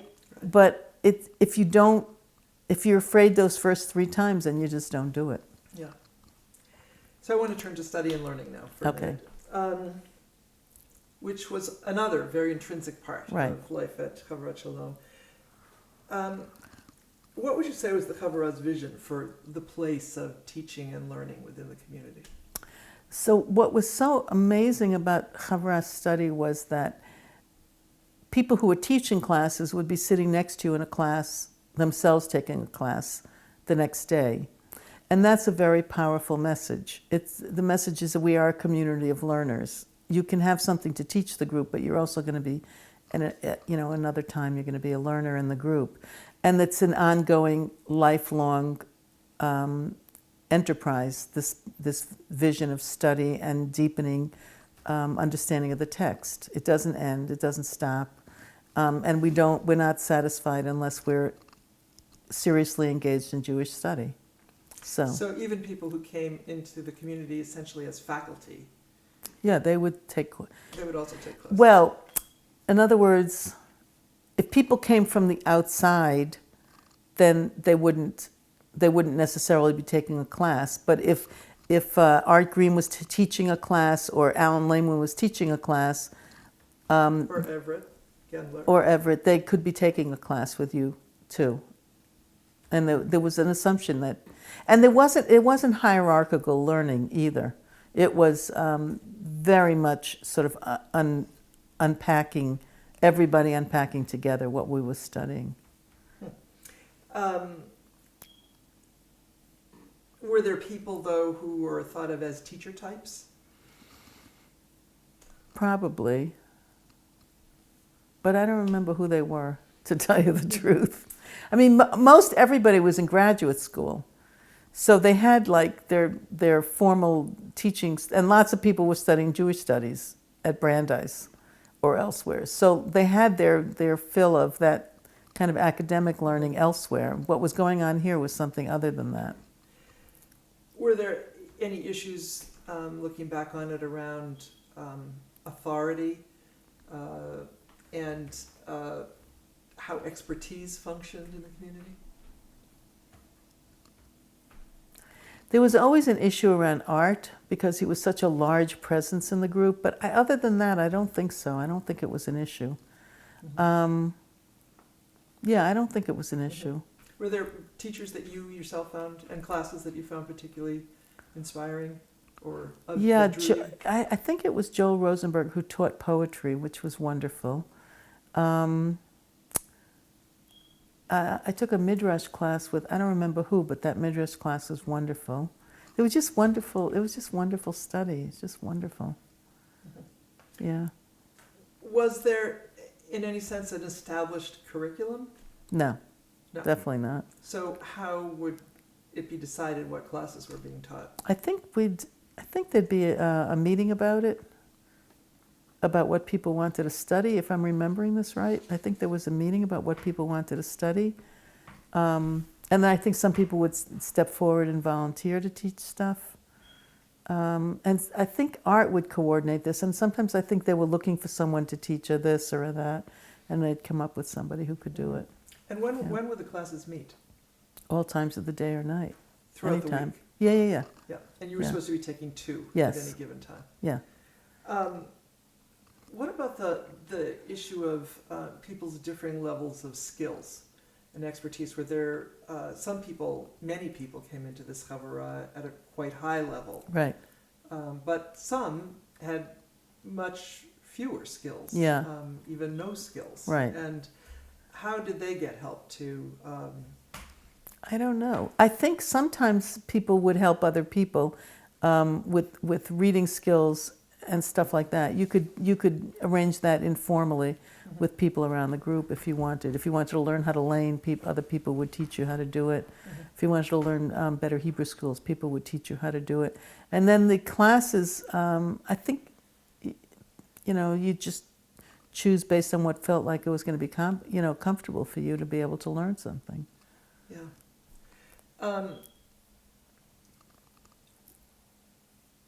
Let's move to, I want to talk about social activism, and obviously this was a period of tremendous activism on the part of American youth, and Right. you've mentioned how you were involved in some of it.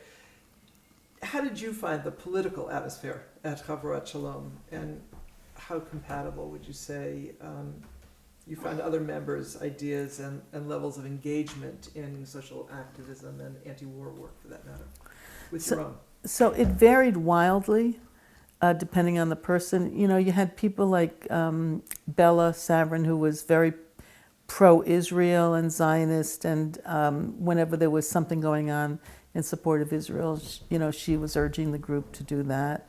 And then you had people that were very involved in anti-war stuff, and that was there. And then there were people who did nothing. Didn't interest them one way or the other. Some of us were involved in planning like Weiss's farm retreats, where social action became one of the topics that were important at those retreats. But not the entire Havurat Shalom didn't go to Weiss's farm. Some people would go, and other people weren't interested and didn't go. So I think different people had different pockets of interest, and they pursued them and tried to get the group on board, people in the group on board by telling us what was going on. But if you weren't interested, you didn't do it. And if you were, you did. Did it become an issue for some people? I, for instance, remember reading that Bill Novak complained about lack of political awareness, Right. and mentioned that several members actually left the group over this. Yeah, I kind of think an in the issue. second year, not in the year I was in. I think there was, there was a split in the group, and some people did leave because of those issues. But I wasn't in the group then. We of course heard all the history about it. I think that was the Dorton group, but I'm not sure. Yeah, it was the Dorton group, right? Yeah, I think so. But I mean, I know some of the names now, but I didn't know who they were then. Yeah. Did you continue to be involved in Political action? Yeah, during this period? Yes, but I landed up being more interested in women's issues and sort of action within the Jewish community rather than anti-war stuff. Like the war stuff resolved itself in the end. And the draft. And the draft was resolved much itself. less Right. of an issue, obviously, after a few years. Right. So, then my focus became more in the Jewish community, and that kind of, those kinds of issues became paramount for me. What, for instance, in the Jewish community? So the question was how the Jewish community was funding or not funding things that we cared about, and what the priorities were in the Jewish community. Those kinds of issues were front and center for me, and of concern to me in those years. And I'm thinking about the protests of Federation in 1969. That Hillel Levine spoke at. Yeah, Hillel Levine spoke, and then the Institute for Jewish Life, which was formed, and then that demise, and then... What was the Institute for Jewish Life? So in response to the protest... Can you say a little bit about this? So Michael Strassfeld and a bunch of other people worked on the National Federation was going to meet in Boston, and In 69. in 69, and everybody in our world was concerned about the fact that Jewish education was just not on the agenda. I mean, it was still the time when lots of money was going to hospitals and all kinds of, far-flung projects, none of which, in our minds, were the projects that would create the next generation of Jews.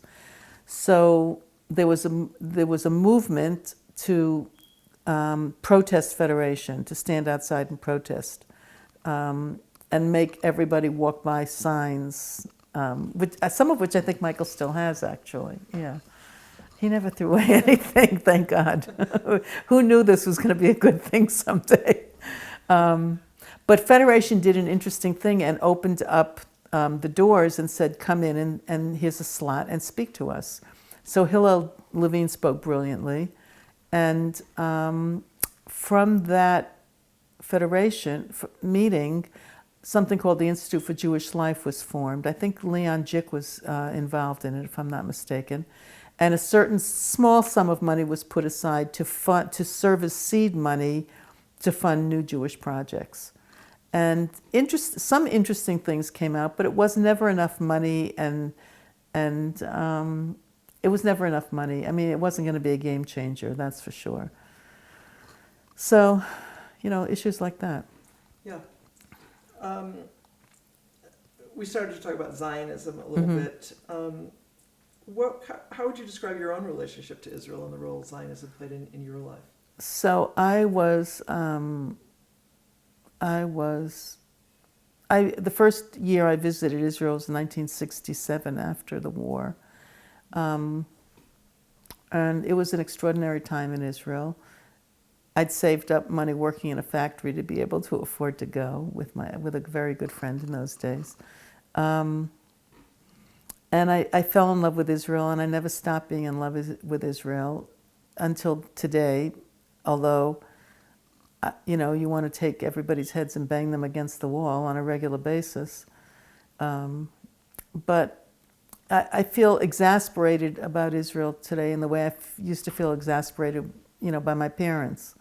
It's family. What are you going to do? You landed up with these people. But Israel could be a topic of contention at the Havurat in those years, because there were people that were sort of blindly pro-Zionist, and there were people that were very critical of the beginning of the occupation in those days. And the Yom Kippur War and the Yom Kippur, right.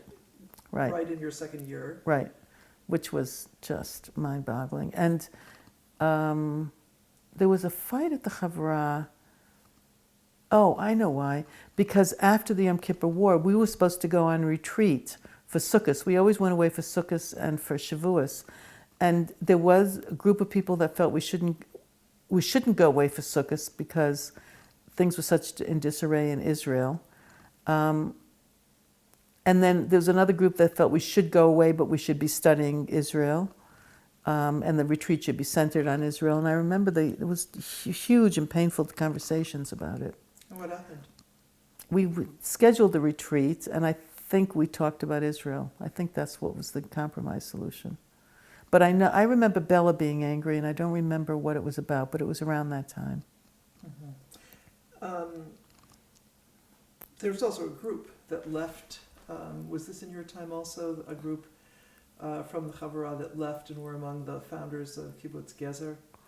That wasn't from Havurat Shalom, though. It was? There were some people. Mm-hmm. Really? Mm-hmm. It must have been just before your time. Yeah, it must have been before my time. Did this ever get resolved? I mean, some people have described the Havurat as a, quote, distinctly American phenomenon. Yeah. Would you agree with that? Yeah, I would agree with that. Here's the real truth about the Havurat is nothing ever got resolved. Nothing, absolutely nothing. Everything was an ongoing, evolving conversation, everything. So even if you thought you'd put something to bed because you actually voted on it and took a position, it didn't matter, because 3 months later it'd be open again and you'd have the same conversations again, Yeah. So you've mentioned several times the issue of retreats. Right. And Weiss's farm. Can you talk about them a little bit? How often did they happen? And who would be there, for instance? Okay, so there are two distinct things. There were Havurat Shalom had its own retreats, and those were separate and closed to everybody else. As you just mentioned. Right. And Weiss's farm were so the general Havurat movement. There was a big old house in New Jersey, sort of run down in rural New Jersey, fabulous flat land all around it on a country road, and this older refugee couple running it. Their daughter, who was not married at the time, used to come to the retreats, and she eventually met her husband at one of our retreats, which was wonderful. They were overjoyed. Mrs. Weiss did all the cooking for the retreats. It was baked her own challah. It was quite amazing. The whole thing was. When I look back on it, it's quite amazing when I think about it. And this was a time that members from the three original Havurat joined together. Right. Yeah, there was. Shalom, Havurat, and Farbrengen. Right. Yeah, there was a feeling that we should be meeting across our local lines because we had a larger platform to look at, larger sense of what our agendas should be and what we might be exploring with one another to look at. So that's where Weiss's Farm began. And the conversations were just amazing. Lots of Havurat Shalom never went. There were, I don't know, I don't actually know, but if I would guess, I would bet it was a half a dozen of us that went, not more. You mean at any one time, or? At any one time, yeah. Did you go regularly? Yeah, I always went. I thought they were very interesting. And I had a sense of the Havurat as a movement, not as just my personal journey. I had a sense of Havurat. Early on, absolutely. Because it seemed to me such an amazing model for the Jewish community. How could we not have seen ourselves as pioneering an entirely new Judaism? You know, one that was going to not be the failed Judaism we knew, but a successful Judaism of engagement. You know, that's how I saw it. So talking across, seeing what other people's experiences were and unpacking things in a more global way, issues, I think made a lot of sense. We looked at, for example, the issue of tzedakah. I hadn't thought about this in years. How this community gives, who it gives to, under what circumstances, what compels us to give, why do we give. And from that, lots of us formed local tzedakah collectives. And we would pledge, I think it was 5% of our gross income, something like that, to a pot, and then we'd make allocations. So lots of things came out of Weiss's Farm, like little projects. The Havurat Summer Institute, which exists to this day, came out of Weiss's Farm. You know, it was a bigger venue for Weiss's Farm. So in that sense, you mentioned that Weiss's Farm was an incubator. It was definitely an incubator. It was a really serious incubator. How did the Havurat Institute emerge out of it, and when? So, when did it emerge? Probably 1970. I can figure it out because Kayla was a baby. So 1976 or 77, something like that, was the first year we did it. I remember thinking about it a lot, thinking we need to establish not like a weekend, but a larger venue, a place where people can come and study for a week, and taking people not necessarily from the Havurat community, because there's no place for adults to study in America. There was no place. Limud didn't exist. So if you're an adult and you want to get a basic Jewish knowledge, you're going to go to a synagogue class, I guess, you know, once a week with a rabbi. But the kind of study we were talking about just didn't exist here. Were there real differences between the Havurat, those original Havurat that emerged? Oh yeah, absolutely. Yeah, I mean, it was because you knew, you know, Farbrengen was always going to be social action because of the people that were most engaged in it. That was going to be their push. We were more engaged in spiritual Havurat Shalom, and New York Havurat, I think they ate together. There was a gastronomic Havurat. That was what it looked like to me. They ate together and they went on retreat. They didn't daven. Farbrengen had davening every week. We had davening every week. New York Havurat never did. When Michael Strassfeld and I first moved to New York, there was no place to daven. There was no minyan. So we formed a minyan in our living room. When we talked about it, everybody said people in New York don't daven. They're just not going to daven on a Shabbos. So the first week we had 10 people. The second week we had 30 people. The third week we had 60 people, and we were off and running, you know. Yeah. Are there any other examples of sort of small projects? You mentioned tzedakah projects, and obviously that came out of the Weiss's Farm discussions. That's a good question. I don't know. Outside of, no, I think those were the ones, but people may remember other things that I'm not connecting the dots to. That could be the case too. Lots of talk about feminist stuff began at Weiss's Farm and continued in Weiss's Farm. Also sexuality, also all kinds of personal issues. And it was interesting because after Havurat Shalom, it's the same chaverim in the room every single week. This was like, a wider, more oxygen to the same topics. And it was helpful. It was helpful to hear other people's take on things from different geographical locations, different backgrounds. Yeah. So I want to spend a few minutes just reflecting on how some of the ideals and practices played out in the real world, and have you just sort of reflect and comment on them. So one is the admissions process, and particularly the issue of inclusion and exclusion that you mentioned early on. Many people have mentioned this as something that was problematic and at the heart of it. And I'm wondering how, in general, the group dealt with it, how you felt about it and experienced it, and how it changed if at all, over the course of the time that you were involved. It had, at the time, I accepted it because it was the norm of the group, and I think it was, for that kind of intense group, it was the right norm. But I have never since joined a group that was exclusionary. And on purpose? On purpose, yeah. Why? Because I've never been in that kind of an intense community where it was important. I have been in groups where they felt that they should exclude people, but I've never seen the reason for it if it's an open group. If it's the kind of intense group that Havurat Shalom was, it made more sense to me at the time, because to have somebody, there were people in the group who were problematic, so don't let me mislead you that we were all one big happy family. There were definitely problematic personalities in the group, but they weren't there by accident. They were there because people said they were going to be open to these people. So the commandment was to stay open to these people and to try to exist within that orbit with them. And that was the struggle. That was the work.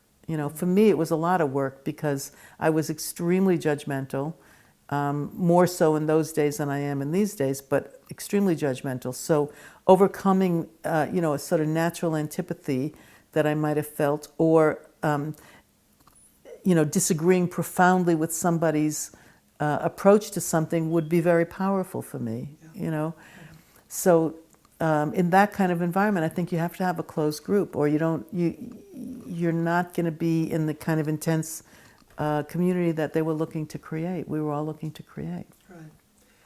Some commentators have observed that despite the ideal of an egalitarian, non-hierarchical community, there was still, nonetheless, a sense of power. Yeah, definitely, there was and authority, and that those issues of leadership and authority reverberated in various ways throughout the group.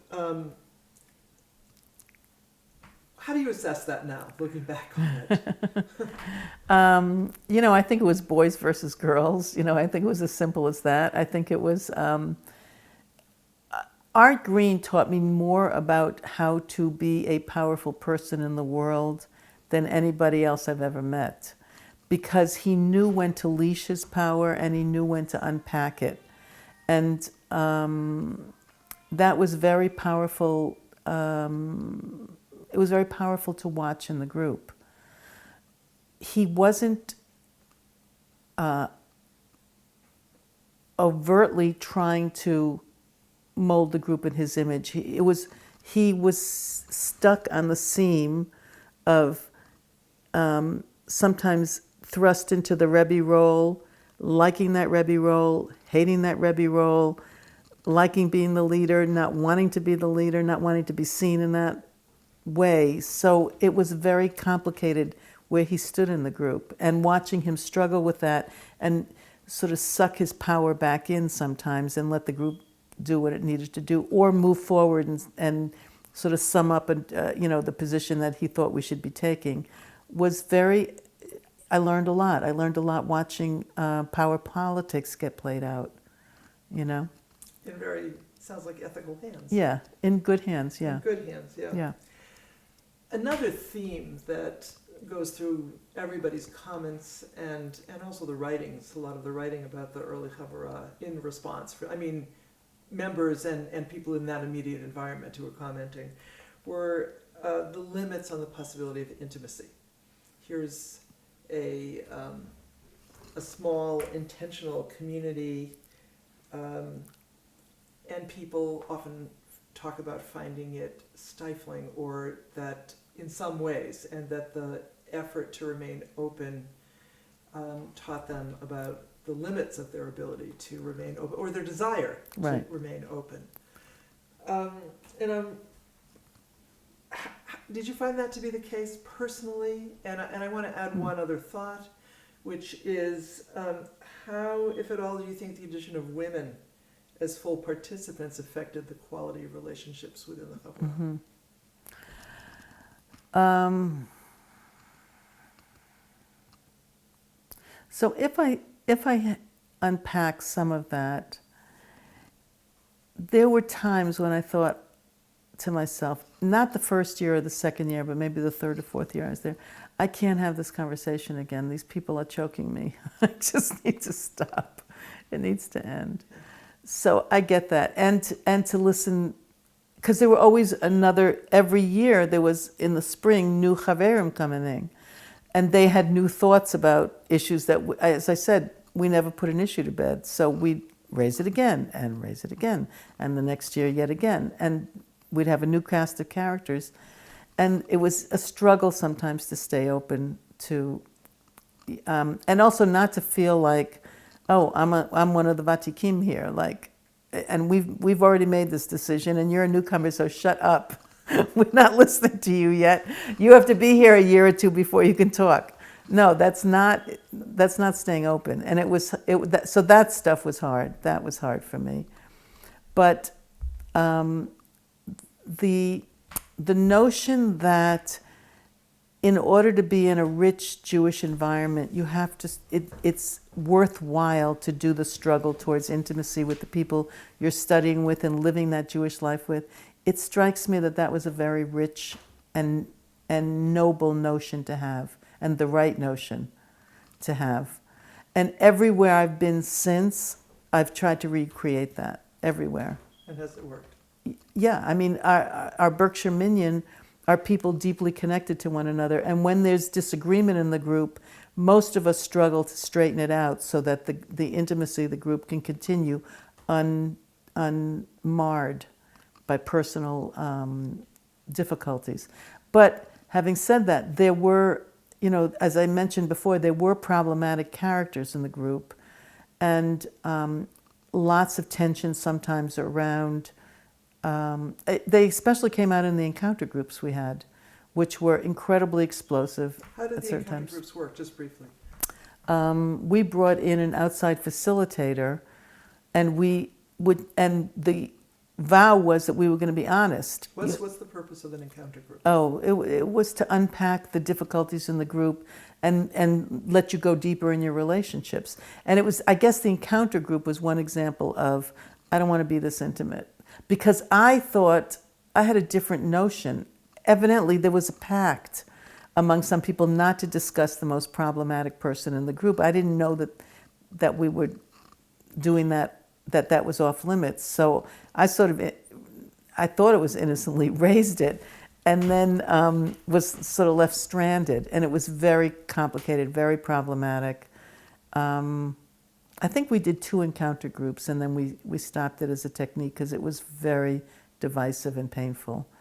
And I think we learned, you can't uncover everything. Some things have to stay papered over, I mean, sometimes if there's a crack in the drywall, you repair it as best you can and you paint it over and keep moving, You don't dig out the whole crack.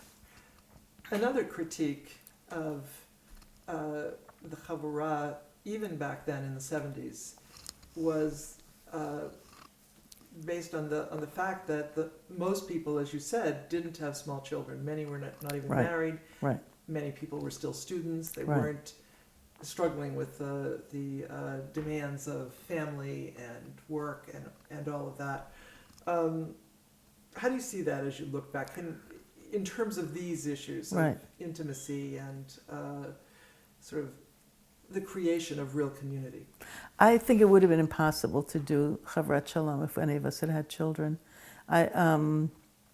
Because we couldn't have been the center of our Jewish lives. You know, you've raised children, I've raised children. And somebody in our minyan this Yom Kippur talked about, she was a pediatrician from Boston, and talked about, having to go home and make lunch for her kids, which we all did. not to mention a minor dissipation of the intensity of the Chag on Yom Kippur. I don't think it would have worked. And I don't know that it wouldn't, it's not a good model for us now at this time in our lives. In other words, living together in small intentional communities strikes me as the best way to get older and the best way to be younger. And then you do what you need to do in the middle of your life. And then when you're by yourselves again as adults, I think an intentional community is an incredible way to live. So I wish we had Havurat Shalom today. You need a sip of water. Yeah, I do need a sip of water.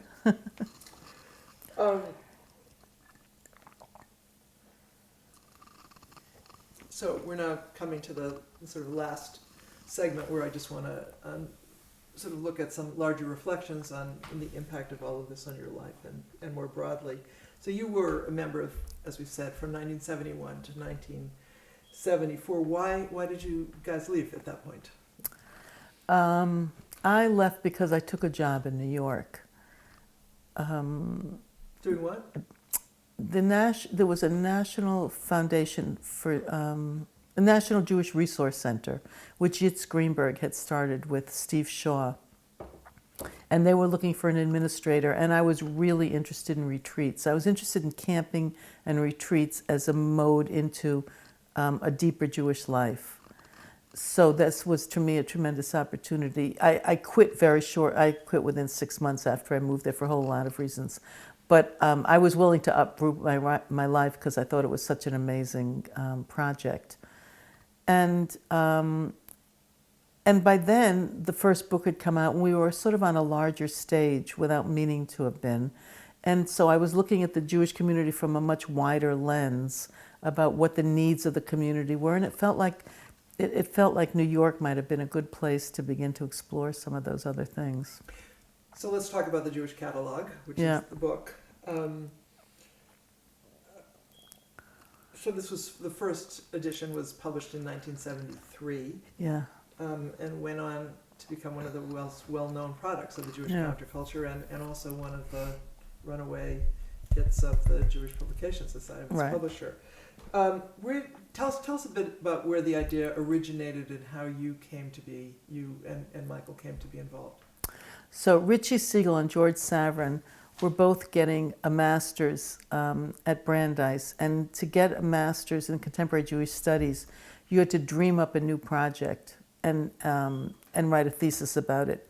So they dreamed up a Jewish Whole Earth Catalog. The Whole Earth Catalog was enormously powerful in those days. And then they decided they wanted to do it. So they went to the Institute for Jewish Life, and they got a small grant to hire a secretary, and they hired me. I was hired to be a secretary.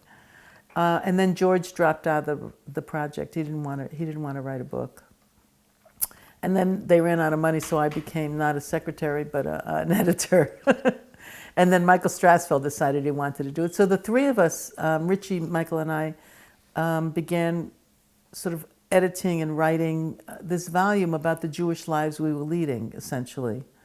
And it was started in small ways, like every year we build a sukkah. Like how do we do this? Like, somebody's got to write this down so we don't have to because every year we'd stand there with a bunch of wood saying, how do we do this? Like, what happens now for the sukkah? And so we began like simply like that, like, find out who's baking good challah and let's get them to write their recipe up so we have it finally in an institutionalized way. And then we put out the call and people began to send us in stuff, and from that grew a book. And the Institute for Jewish Life actually lent us money. It didn't give us money, it lent us money. We paid it back with the royalties from the first book. Who was your target audience in your minds? We had no idea. We didn't know we didn't know what we were doing. I mean, it was completely, when I look back on that whole period, I don't know what we thought we were doing. I mean, just writing this book, like, it was crazy. We didn't have a target audience. When our editor at the JPS was Chaim Potak, he called us into his office. He was incredibly intimidating. I mean, really intimidating. He had these piercing dark eyes, and he was brilliant and intense, and he said, so what does the book look like? So the three of us are sitting there completely mute, and I think I said, I guess it looks like a Jewish book. And he said, well, what does a Jewish book look like? And I think either Richie or Michael said, it was quiet for a while, we were all digesting the question, and then one of them said, maybe a Gemara. So from that, the design was born, the center text with the things around it. But we had never thought about any of these ideas ever. I mean, who knew? And he said, what does the paper look like? I said, what do you mean, what is the paper? He said, go take 3 books off of my shelf. So I took 3 books off of his shelf. He said, feel the paper. So I opened them up and I touched the paper and I said to myself, oh my God, each paper feels different. Each one feels different. And the other thing I thought was, oh my God, somebody chose the paper for a reason. Somebody wanted that paper. And that was when I began to understand, oh my God, somebody designs books. Like, I was 23 years old. What did I know? I didn't know anything about publishing or books or anything else. And so everybody's lives changed after that. This book sort of happened, and we were very lucky. Why do you think the concept of this sort of do-it-yourself Judaism touched such a nerve? And among whom do you think it actually made a real impact? I think there were a lot of people our age, which is to say young married people or older than we are, like their late 20s, early 30s, who were beginning to come back into synagogues, and it just wasn't working for them. They'd been, part of American culture, and going back into these infantilized, sort of arid environments, it just wasn't working. And then this book appears that's lively and funny and colorful and irreverent. And if it was about anything, it was about ownership. It was really about ownership. It was about owning Judaism, not standing on the outside looking at the rabbi saying, oh, he's a jerk, that doesn't work for me. It's about ownership and how do you do it yourself? How are you going to make this part of your life?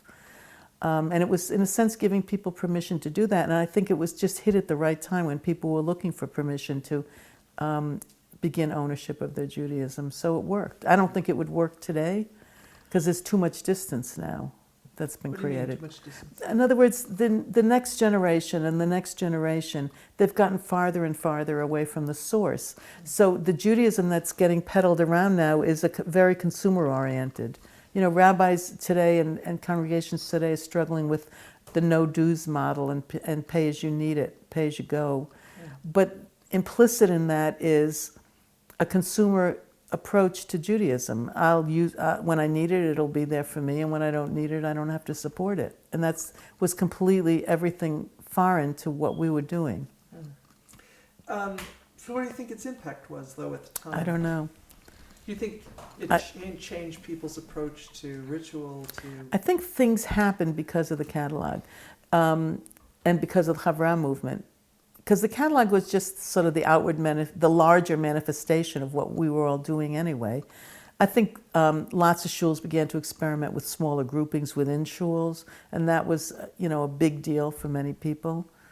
not meaning a big deal, meaning like everybody was doing it, meaning for those people that participated in these smaller groups, they were meaningful. They gave them a way to stay in the shul. And that's what was important. But I don't know how much of a larger impact than that it had. I don't know that it did. I think it probably taught a generation of bar mitzvah kids that Judaism is not as stodgy as they thought it was, but... Well, you went on to create 2 additional volumes Right. of the Jewish catalog and other books Right. as well. Tell us a little bit about those and what motivated you to keep doing this kind of work. Yeah, so somebody wrote to us at the end of the first book. We got a barrage of mail, and I answered every one. Nobody else would answer. I can't believe I did it, but I did it. Somebody wrote to us saying, it's quite obvious that none of you have children because there's not one thing about children in this book. And I said, that's not true. And I went back and looked at the table of contents, and I said, oh my God, there's nothing about children. It's absolutely true. It was amazing to me when I looked at it. So we said, okay, so let's do another one, and let's include the stuff we left out of the first one. Did you have children by that point? I had one, yeah, we had our oldest kid at that point. So I think I was pregnant, maybe I was pregnant. So we began a second volume, which was so huge that it got divided into 2 volumes. It was too big to publish as one volume, so it ended up being 3 books. So, to what extent do you see these as outgrowths of your Havurat experience? Oh, I think they were all completely outgrowths of it. I don't know that they were as significant a phenomena as people think that they were. Do you know what I mean? I mean, it's in some sense it must have been, because everywhere I go, somebody always comes up to me and says, "I still have your book," and it would be very gratifying if I felt like it were my book, but I feel like that book exists outside of me in the way my kids do. Do you know what I mean? It's not really, so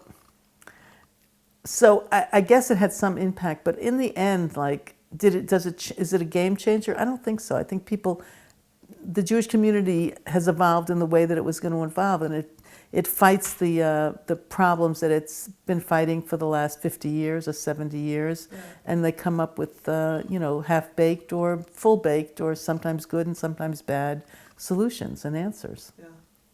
So you said earlier that, in some sense your whole life has been a sort of a quest to sort of refine right. the experience of your initial Havurat. And you've been involved in the founding of many, let's call them startups. Right. Startups in the Jewish community, from institutes to schools to minions and social action projects. Can you talk about some of these, what you think are the most important, and how you see them as outgrowths of your Havurat quest and experience? So,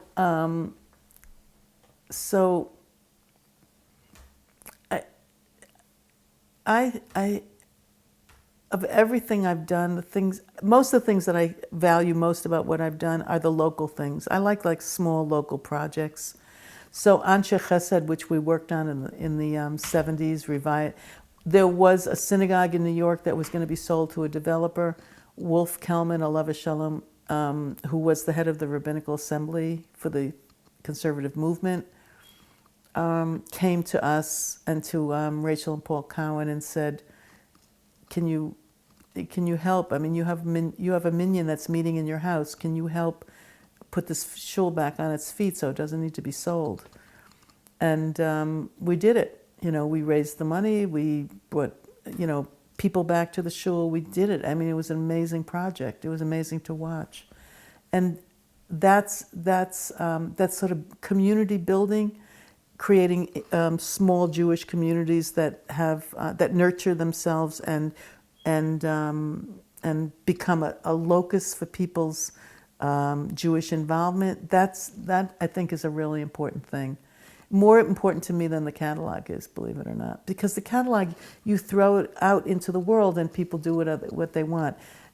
Anshe Chesed, people came every Shabbos. They had Shabbat meals together. They raised their kids together. Some of the people in my minyan here in the Berkshires are people that I knew from Anshe Chesed. So did this become your community? Yeah, that became my community. Eventually we hired a rabbi, and it became a really powerful place. Heschel School, we didn't have a place that felt comfortable to send our kids, started a school. Hundreds of thousands of kids have graduated that school today. It's quite amazing to watch. Were you building on something in that case, or was that from No, there was scratch? nothing. That was from scratch. That was really from scratch. The people that sent their kids to that early school were like, when I look back, I can't believe we were willing to entrust our kids to a school that had no, it was just starting. It had no history, but it was quite a fascinating journey. That school starting a Jewish school. When did that start? That started 1981, I want to say. Something like that, 80, 81. Yeah. And what about your involvement with the National Havurat Institute? Yes, so that grew because of Weiss's Farm. Weiss's Farm, I think, might have been closing, but it might have gone on. But I think we understood, like, there has to be a place for people to come to study. We can't just do it like our small community. It has to be a place for American Jews who want to come to study. Now, what it turned out was American Jews don't want to study with a bunch of hippies, counterculture types, but we wanted to study with each other. So hundreds of people would show up every summer, and we'd have them at a college campus, one college campus or another. I stopped going after a while because I just landed up in the Berkshires every summer, or for a while I was in Israel every summer, and it just didn't work out with my schedule anymore. But I think it was one of the best things that we did, and it exists to this day, 30 years later. And it was a very powerful place for people to come together, and things grew out of that. There were local Havurat retreats. In a certain sense, it was a pre-limud model, Mm-hmm. There's interesting sort of tension and juxtaposition between the very local right, and the national growing out right, of that and their relationship with each other. Yeah. I never put a lot of... I was interested when Weiss's Farm happened and we could meet across grounds, but I didn't put a lot of energy into national things because it seemed to me most change happens locally. And it's best to create good local models, and those models can export themselves elsewhere. You can see how people are living and growing from what you've created locally. You can't always see it when you're doing a national project. Right. Yeah. So when you first went to New York, though, you were involved in starting... West Side Minyan and then Minyan Ma'at. Both of them met in my home when they started, before they moved into Anshe Chesed. Then they moved into Anshe Chesed. Yeah, we moved West Side Minyan into Anshe Chesed and continued there. And then the group had gotten larger and more I just wanted something smaller and more intense. So, a small group of us began to meet in my house. And then that got bigger and bigger. I mean, West Side Minyan was thriving. It wasn't like we didn't steal people away from them. And then that moved into Anshe Chesed after a while. So then there was the West Side Minyan, there was the Minyan Ma'at, and then there was the regular Shul Minyan. So there was a lot of stuff going on in that building, all of it really interesting. And how about the Minyan here, the Berkshire? So the Berkshire's Minyan started out in somebody's house, and then for some years it met there, and then he decided he didn't want it. So Caius Stern helped to find a space for us to begin to meet. And the local Reform shul, believe it or not, the rabbi of that shul said, come and use the library. We're an egalitarian traditional minyan, and she was completely unthreatened by it, Debbie Zecker. She said, come and use the library on Shabbat morning. No, you don't need to pay us rent. No, you don't have an obligation to us. But we had approached the Reconstructionist shul here, and they said, yes, you can use our space, but you must use our prayer book. Yeah. And we said, that's not happening. So we moved into Chevra. We've been in the library now for a decade, and we make a financial contribution to them every year, and it's been an incredibly interesting experiment. We do Kiddush together at the end of services. We both end at noon so that we can have Kiddush together. Some of us have joined the shul as a show of support, even though we don't. But it's pioneering a new kind of model for me in how we use Jewish real estate in this country, and what shuls can look like going forward, what they need to look like going forward. Say a few more words. So Wolf Kalman said years ago that when men came back from the war, they had absorbed a kind of non-Jewish aesthetic about what synagogues ought to look like. So the synagogues that got built in the 50s and 60s were all these massive, large institutional buildings, frontal davening, that were very different than synagogues had looked like up until then. I wasn't raised in these big, massive buildings. I was raised in a shtibel. So we got stuck with all this real estate, which doesn't really work as a model for us. It doesn't work in terms of how people want to daven today, I don't think. And it never really worked well as the way Jews daven. It works well for the way other people daven, not the way we daven. So the question in my mind, because I invest in real estate and because I think about space all the time, is, so what do we do with these buildings? This is the Jewish real estate that we own. What are we doing with it? How do we use this real estate? And I think the model of using the real estate differently, bringing other groups in, letting people creating opportunities and letting people find their niche within these buildings is what we need to be doing now. We need to be looking in that direction, not in sort of frantically trying to grab people to join the thing as it's existed till now, because it doesn't work. The model doesn't work anymore. Do you see the independent minyanim of today as part of the outgrowth or legacy of the Havurat? Yeah, definitely. I don't know that they see themselves as that, but I think we were the pioneers in that kind of endeavor, and it astounds me that it's much of what we do has permeated the Orthodox community today, and it just astounds me. In what way? Well, because you have there's a whole schism in the Orthodox community now between the independent minyanim and the shuls and these egalitarian, and it's exactly what we were doing 40, 50 years ago. Exactly the same conversations and the same intentions. So I think what we've done, everything from women rabbis, it's all flowing through the Jewish community. This change happening all around us, but it's slow. It's slow. Do you see a relationship or sort of any continuity between the Havurat movement and what became Jewish renewal? Well, I think Jewish renewal sees it that way, and there is a connection. They annoy me for the most part, so it's hard for me to be generous of heart. But because whatever we were in Havurat Shalom, we weren't sanctimonious. Do you know what I mean? We were self-deprecating, if anything. And the Jewish renewal movement can be a little sanctimonious and a little supercilious at times, and it's hard to take. And I've seen their published material in which they have a timeline, and they see themselves as having superseded the Havurat movement.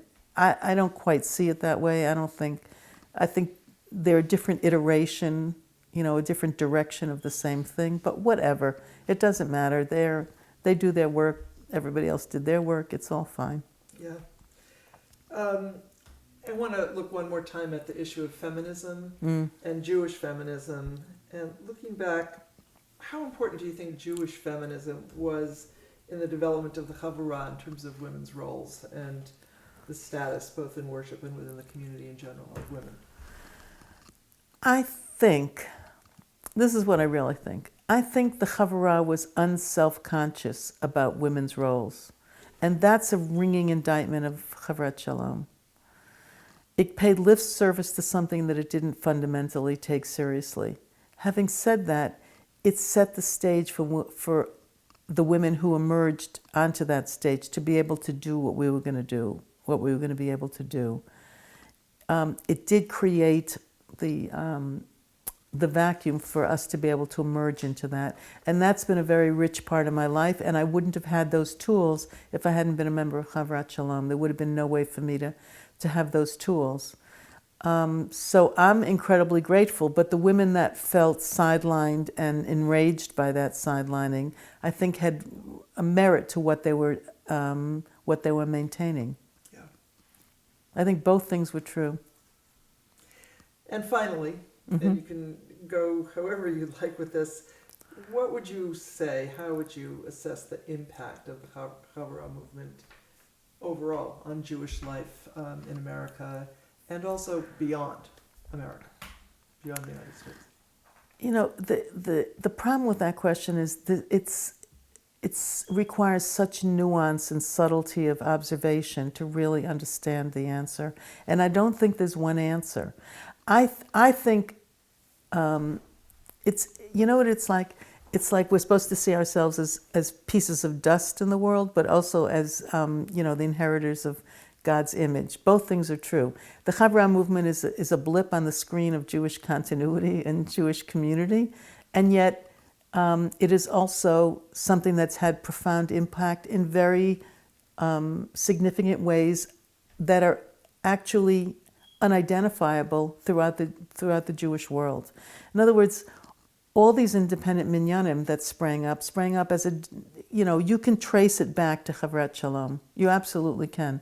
The understanding about why Jews study, not in the Orthodox community, but in the non-Orthodox community, that came from the Havurat. That's where that came from. I think you can trace lots and lots of significant Jewish projects back to Havurat Shalom today. But what's the difference? In the end, it doesn't matter. Do you know what I mean? Things grow. You're saying credit. Yeah, I don't think the credit matters. No, it doesn't matter. I don't think credit matters. I think if you want to be honest about it, it goes back to Havurat Shalom. But the people that would argue, no, it doesn't, it goes back to, it doesn't matter. It's, the community's been growing and developing in the ways it has, some of it healthy, some of it not healthy. And that's what has to be our work today, not trying to figure out, you know, was it the renewal movement or the Havurat movement? Was it the Fabrengen or was it I mean, I've heard these conversations and I think, you know, זה לא משנה, it really does not matter. Like, let's stick to what the important stuff is. And what would you say, standing at this moment in 2016, what is the important stuff looking forward? We have to figure out Israel. It's really important. It's heartbreaking. I mean, when I say heartbreaking, I mean it cracks open your heart to watch how Israel conducts itself and how our kids in America are caught right in a vice between commitments to the Jewish community, commitments to their American values, commitments to democracy. It is completely heartbreaking. So I have to begin there, you know, and then I think the next thing is we have not succeeded in raising a generation of kids who see themselves as obligated to the Jewish community. And that's a serious and deep concern to me. And I'm not just talking about charity. I'm talking about their own commitments, finding their own place within the Jewish community. They're too free to float around into different places. And that's wonderful for them and enriching and nurturing. But in the end, I want their feet rooted where they belong, you know? And I know that's judgmental. I can hear my kids yelling at me, but what are you going to do?